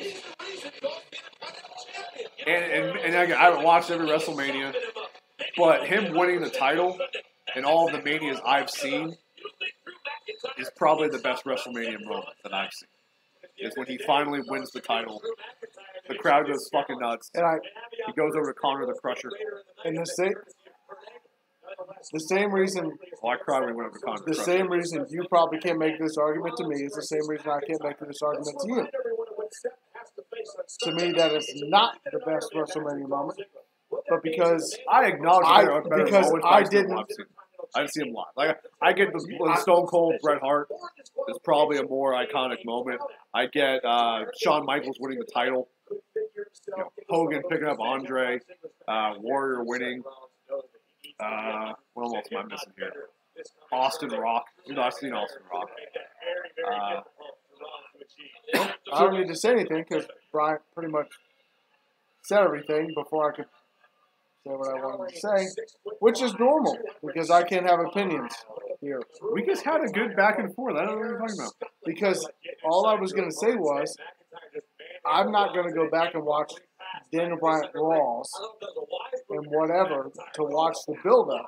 I love that you keep calling him Daniel Bryan, by the way. Daniel Bryan Raws to watch the build-up, to watch the matches, just like you won't go back and watch the stuff that I've recommended. So Daniel Bryan is going to leave, and he won't have Miz versus Bryan. Yeah, Aaron, because we're going to get Daniel Bryan versus Miz next month at SummerSlam. Honestly, I kind of hope Daniel Bryan doesn't resign. Actually, I would go back and watch the matches. We watched one of the matches the other night. I know. I watched it. It's great. Should watch some of the stuff he did with CM Punk. I've seen the Triple H match, the leadoff. I've seen that. Good match, strong match. The best opening match I've seen. Again, I know Owen and Brett is unanimously considered the best one. I just haven't seen it. It is pretty solid. But the best one I've seen is But definitely the that build one. up to the Owen Brett was a long time. Oh yeah, the brothers. You'd have to assume. Granted, I can't. Actually, I shouldn't They say had a- that because they had a steel Jeff cage- Hardy, Matt Hardy came out of nowhere. They had a steel cage match at SummerSlam before that for the title. That was nuts. Like old school blue steel cage, Yeah. like that whole deal. But they made it like it wasn't just break their face on the cage, and it was a wrestling match inside of a steel cage. And it was legit. But yeah, I kind of hope Daniel Bryan doesn't resign because there are so many matches I would rather see him have, and the WWE style the WWE style really limits you having great matches. I would say this: I would watch if there was a triple threat between him, Kenny Omega, Cody Rhodes. I'd be all about it. You don't need Cody in that match Why? because Kenny and Daniel would be a better match than Triple Threat. And Triple Threat would still be great, but generally, I'm not a big fan of Triple Threat matches. I prefer more one-on-ones. I want to see Kenny Omega versus Daniel Bryan go one-on-one. And let them go 45 minutes and just fucking tear the house down. Did AJ and Kenny ever go one-on-one? AJ and Kenny, they did not. That's what I would want to see. Yeah, that's a dream match. Yeah, because Kenny wasn't. He was just starting to kind of climb that ladder a little bit when AJ left. He was just getting up there. But no, they never had a one-on-one. I mean, there's so many dream matches with these New Japan guys you can think of. I mean, Kenny versus pretty much anybody. Okada versus anybody. I mean, the Young Bucks versus the New Day is a fucking match I'd love to see. Not in WWE because it wouldn't be good in WWE because that's how the WWE is. I think the Young Bucks versus the Usos, too. Oh, yeah, Young Bucks, Usos would be great. Jackson, my favorite team is the Nationals, and Bill's favorite team is the Orioles. Hence why he's been wearing Orioles hat all night. Oh, but yeah, I mean, there's so many dream matches that, like, I wish this would never happen, but I wish New Japan would buy the WWE. Because I don't want WWE to buy New Japan because then they just become, like as great as AJ Styles is, when was the last great AJ Styles match WWE? Probably his last match he had against Cena. The one that I can remember. He had some good ones against. Here's the thing, though. Styles doesn't have terrible matches. No, but I'm saying great match, like one that you'll go. The one against Cena. Yeah. And that was before. That was the end of 2000, beginning of 2017. It was right before 33. Yeah, it's a year and a half. Yeah. But how much of it is you get drained down by the WWE product, so you watch everything and you're just like, oh, this. No, because like a couple weeks ago when they had Seth Rollins with Dolph Ziggler, that was a great match. But we knew that was going to be, so we got excited for it. Yeah, but I would have think AJ versus Shinsuke was going to be great, and they didn't have really any great matches. Yeah, because they've had 17. Yeah, but like the first one wasn't good, and they had time in that match. I can't say that like, oh, they only got 13 minutes. They had like. That's not WWE's fault, then. Put on a show. No, but it's the WWE style. They won't let them do certain things. Like what? Like you'll probably never see a superplex off the top of a ladder, for an example. Or like the stuff we saw like when the spot where JR got hurt, right? Where they did a suplex into a barricade, like a metal barricade. Like you won't see it. It's why NXT is so much better. It's something Chris Cash and I have talked about a lot. It's because they don't have metal barricades anymore. They can't do that. No, that was an example. It has nothing to do with that. AJ Styles, when he first came, you can say the matches he even had against Roman Reigns to start off. They were really before good. AJ Styles were fantastic. They were really Then he good. had 3 with with Cena, which were all fantastic. Even the ones with Dean Ambrose, which I know Bryan isn't a big Ambrose fan. They were good. That entire feud was fantastic. No, they were good. And then he went into the feud with Cena at Royal Rumble. So he literally had a probably 9-month span from Extreme Rules after WrestleMania, after the Jericho feud, which was good but not great. Yeah. He went there all the way to Royal Rumble, where basically every week and every match AJ Styles had was a must-see, at least 4-star match. They were even he was having great matches with James fucking Ellsworth. He had that. Where you fought for a second, James Ellsworth. We talked about the match with Ziggler and Corbin, which was fantastic too. So you're telling me that they spent six months building up AJ Styles with other people, but Bobby Lashley gets 3. No, AJ Styles was organic because I've even read about it. AJ Styles, when he came up, Vince said nothing. I'm not going to do anything with him. But they gave him Jericho, and it worked. Because Jericho wanted to work with him and put him over. And then they gave him Reigns, and the place went nuts because it was AJ versus Reigns, and Reigns was being shoved down the throat. AJ was the fucking boy, and everyone loved him. And once that happened, Cena was available. I guarantee Cena said, I want AJ because they had the same path, just different places. And every match Cena and Reigns have had, or Cena and Styles have had, were showstoppers. Best of the night. Match of the year candidates. Boom. Done. And that's what put AJ over. They put AJ over Ambrose, and Ambrose had just had a whole Shield feud, which was for a 3-month stretch. Extremely good, and it was entertaining, and everyone was involved. And then they basically just said, sorry, we're going to give it to you right now. I knew AJ was going to beat Ambrose. I didn't think it was going to be the first pay-per-view they fought. I thought it was going to take a couple pay-per-views. They just gave it to AJ and said, fucking run with it. And he ran with it for another 6 months. Could have been finished. Well, he was on the other brand. But it would have been fed to Goldberg anyway. Yes. AJ built himself up. Yeah, he did. Which is what Bobby Lashley has to do now. But he's not doing.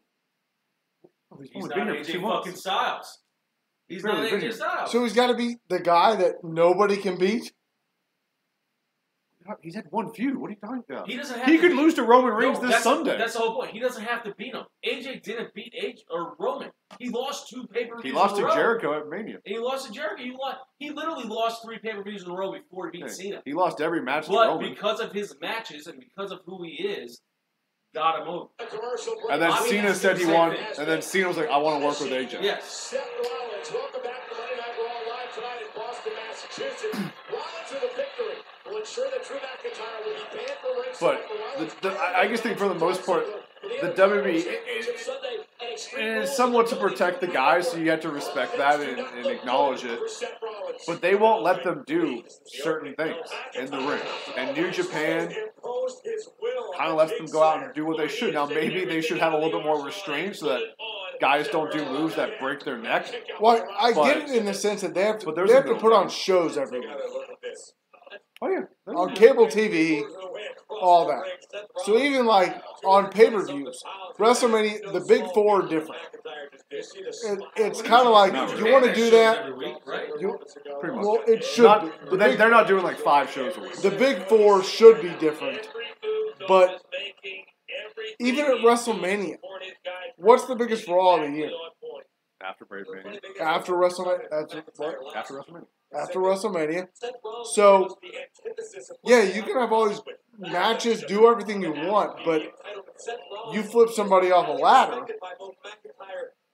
and they land wrong and they're not on Raw the next week. I understand that not being a risk they're going to take. I get that.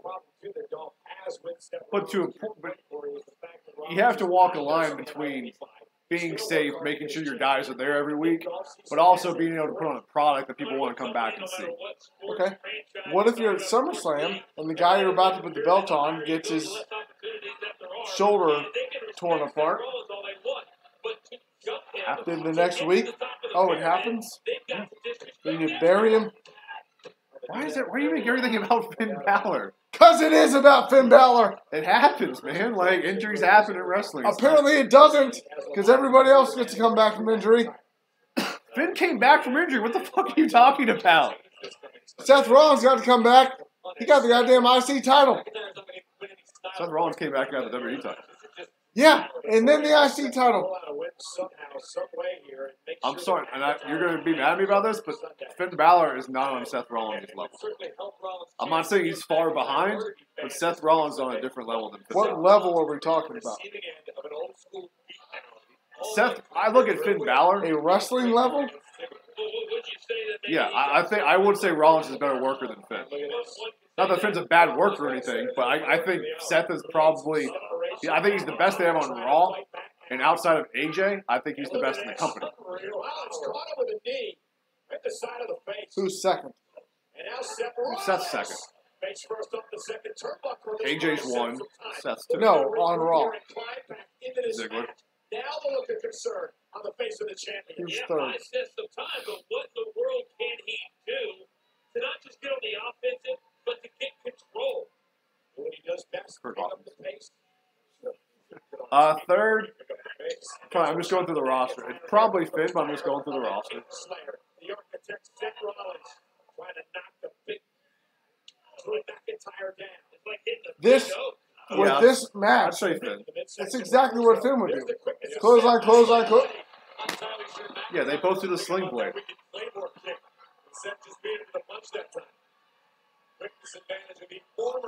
All right, Aaron. No problem, man. See you next week. He is, but he says he can't stay for another 5 minutes, so it's cool. And here's the other thing about Seth Rollins. Seth Rollins can cut a promo.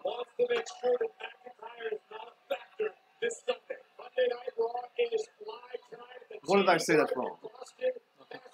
I can't think of one Finn Balor promo that I remember him saying. From here.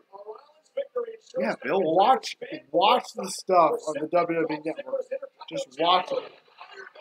For one time. Watch something that's on pay-per-view. What on Finn Network am I supposed to watch? What, NXT?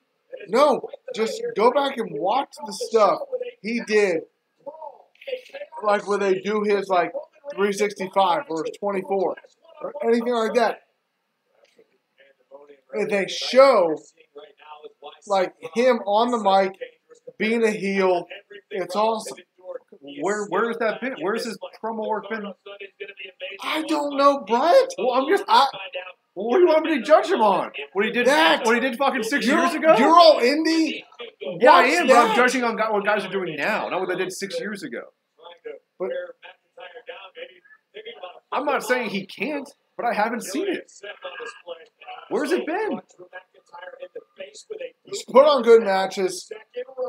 Where's the demon? You're going to get mad at me for this?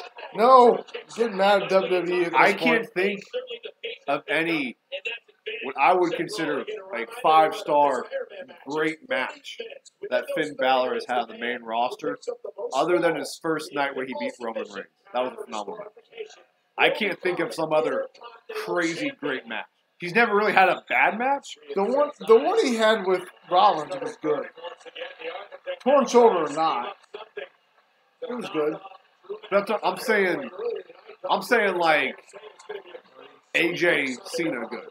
I'm talking like that great match, like Rollins' match with Reigns at Money in the Bank when he won the title was great. Or like that kind of like there's nothing about Finn that to me is like he's gotten to that next level. Like he was given the Universal title. I'm not saying he doesn't deserve it because I was stoked. I thought he should win. I thought it was a great platform for him, but he's never done anything. You know what I mean? To like be like, oh man, he definitely deserves to be in the main event. And now I think we're starting to see it get to Dolph Ziggler just a little bit. Okay. We're gonna agree. And part of that's booking. He may not have gotten opportunities to. I'll acknowledge that part of it is booking, that maybe he hasn't gotten the opportunity to rise. They had him lose to Kane straight up. I don't even remember that feud. There was no feud. It was a random Raw. I don't even remember, to be honest. That's my point. That's my point. He just hasn't done much that's really memorable.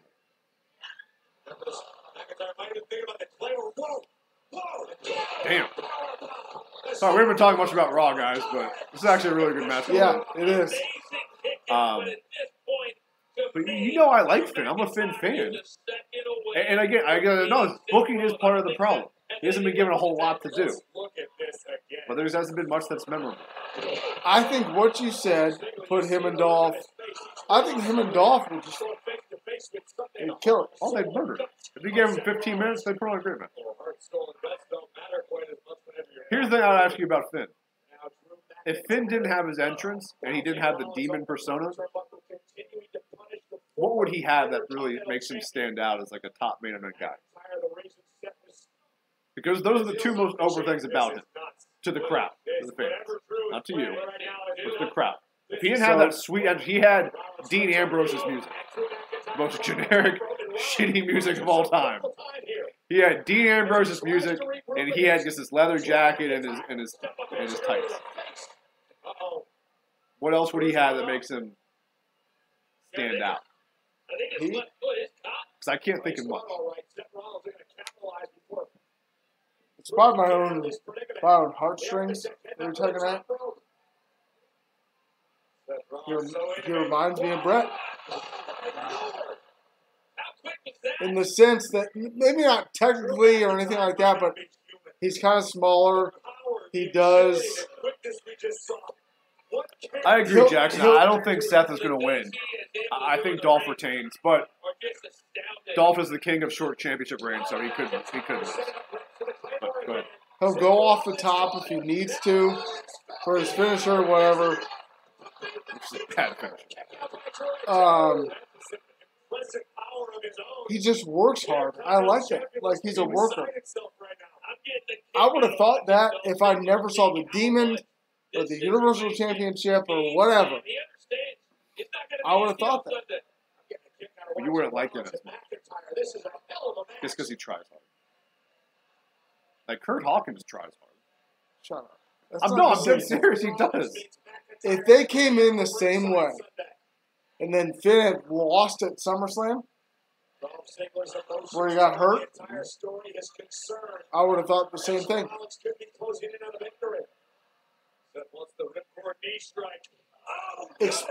Okay. Who on the Raw roster puts on as much effort, aside from Seth Rollins, because he's number one? The big question for me is, what Then can Finn Seth Balor. Rollins Dolph do? Ziggler, he's Yeah, like Ziggler. winning Yeah, so they're your three. Those are my type of wrestlers. The guys I like. The The guys that run around all the time, every night to put a show on. There's tons of guys like they're not like on the Indies. There's plenty of guys who will bust their ass. You didn't ask me about the Indies. You asked me. Finn Balor. So because he tries hard, he should be in the main event. And he works. No, because he's a good wrestler. He's not big and powerful. He's not big and whatever. But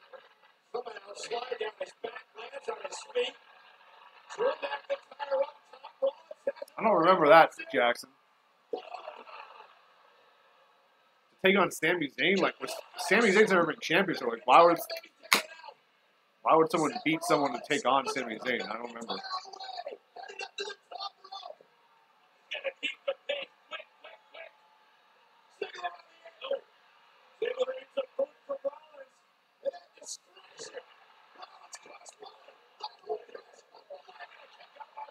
Great match.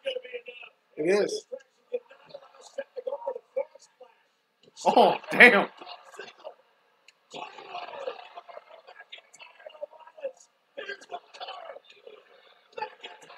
I like that. I like Drew getting the win. All right, Drew McIntyre picks up the win over Seth Rollins after a little distraction from Dolph Ziggler.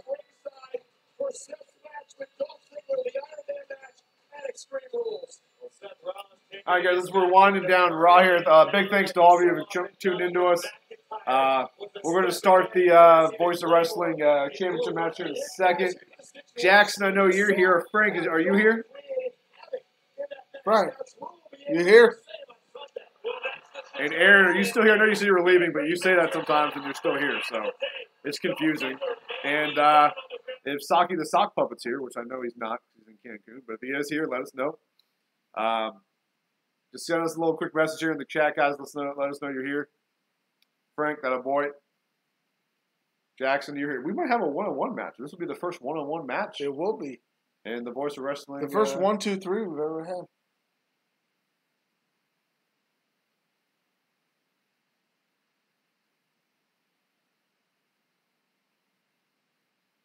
Why did I get an email from Fanatics about the 2018 All-Star lineup? And then there's Tampa Bay Buccaneer jerseys.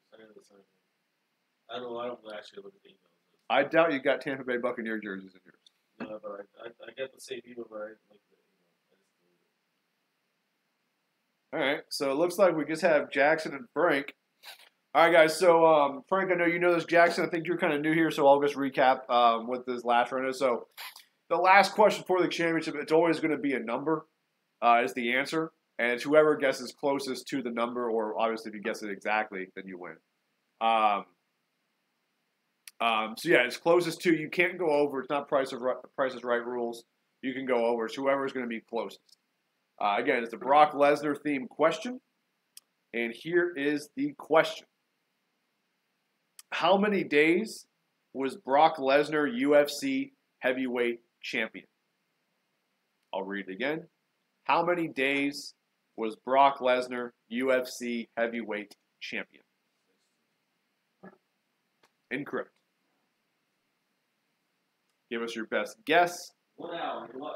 Going to do a 10-second clock down here so you guys can't Google it. 10, 9, 8. All right. So, Frank, you guessed 200. Jackson, you guessed 257. The correct answer is 707 days, which means Jackson Holt, you are the new Voice of Wrestling champion. Congratulations to Jackson. Let me get it up to date. Get rid of Saki the Sock Puppet. Don't know why it always does this. Click it twice. Stupid. While I'm doing this, Bill, why don't you go ahead and give us your Raw rating? I'm gonna go a 4. There were a lot of good matches on Raw, really. The last one was really good. Seth Rollins matching up against Drew McIntyre was was really good. And then he had the tag team match with Finn, because nobody else matters other than Finn. Even the Liv Morgan Ember Moon match was good. All of it was good, but it didn't lead to anything. You had Kevin Owens. I think I saw twice. I think 3 times. He was there. He was at 3 backstage. Yeah. Kevin Owens should be on Raw more than that. I saw Bray Wyatt once, right? Well, that's all you're going to see, Bray Wyatt. Yeah, but I should see it more. And you had the B team against Bray Wyatt and Matt Hardy. It wasn't like it didn't build up anything. That's my whole problem. Yeah, well, I mean, I was talking about this earlier. I think you were walking the dot or something. But ever since the WWE has switched to the network, they don't have to sell you on pay-per-view. Because you went from selling me 60... You had to, the go-home shows used to actually be pretty good. Because you had to do something to make me pay $60 to go order that pay-per-view. Now, I'm paying $10 a month. It's a different sell. And you don't really have to sell it, because I'm going to watch anyways because it's only $10. I feel like ever since the network, and maybe I'm remembering things wrong, and maybe they got bad before then, but it really seems like since the network, they don't give too much effort into go-home shows. They're like, you're going to fucking watch regardless. It's like, we have 1.2 million of you. We're confident the majority of you are going to watch. So I get your point. They're not really moving forward anything because, frankly, they don't really have stories to move forward. No, they don't. Like, I don't even know why Bobby Lashley and Roman Reigns don't like each other. I legitimately can't remember why. Like, I know they had tag team matches. Because they're trying to be the guy that fights Brock. That's all I can come up with. I can't remember. So, I mean, the best storyline on Raw right now is Ziggler and Rollins. But even then, it's not much of a story. It's just, hey, Sean fighting for the title. So, my rating of Raw,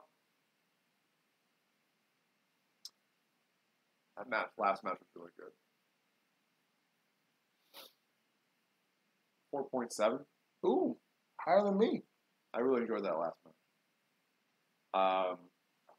And if that match didn't happen, I might even be under 3. Just below average Raw with one really great match. I kind of disagree with you on some of the other matches. I don't think anything stood out. I think they were all average at best. The best match besides the main event was probably Ember Moon and Liv Morgan. That's saying something. So yeah, 4.7 for me, 4.0 for Bill. Guys, we as always we thank all of you for joining us this week. Jackson, congratulations for being the new Voice of Wrestling champion. I'm sure Saki the Sock Puppet's going to come back with a vengeance next week after he gets back from vacation. Frank, Aaron, thanks. You guys are our OGs. You're with us every week, so we always appreciate you guys hanging out. If you don't already, hit that subscribe button. Subscribe to the Voice of Wrestling so you can check us out every week.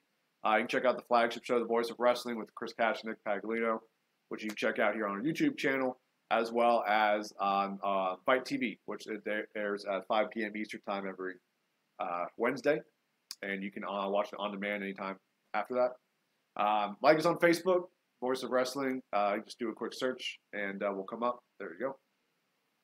Excuse me. Check out thevoiceofwrestling.net, where all of our content is, as far as wrestling news, editorials, lists, and some of our video content goes on there as well. That's it. You got anything else? Nope. All right. I'm Brian Burns. I'm Bill Thompson. Thanks again, guys, for hanging out. We'll see you next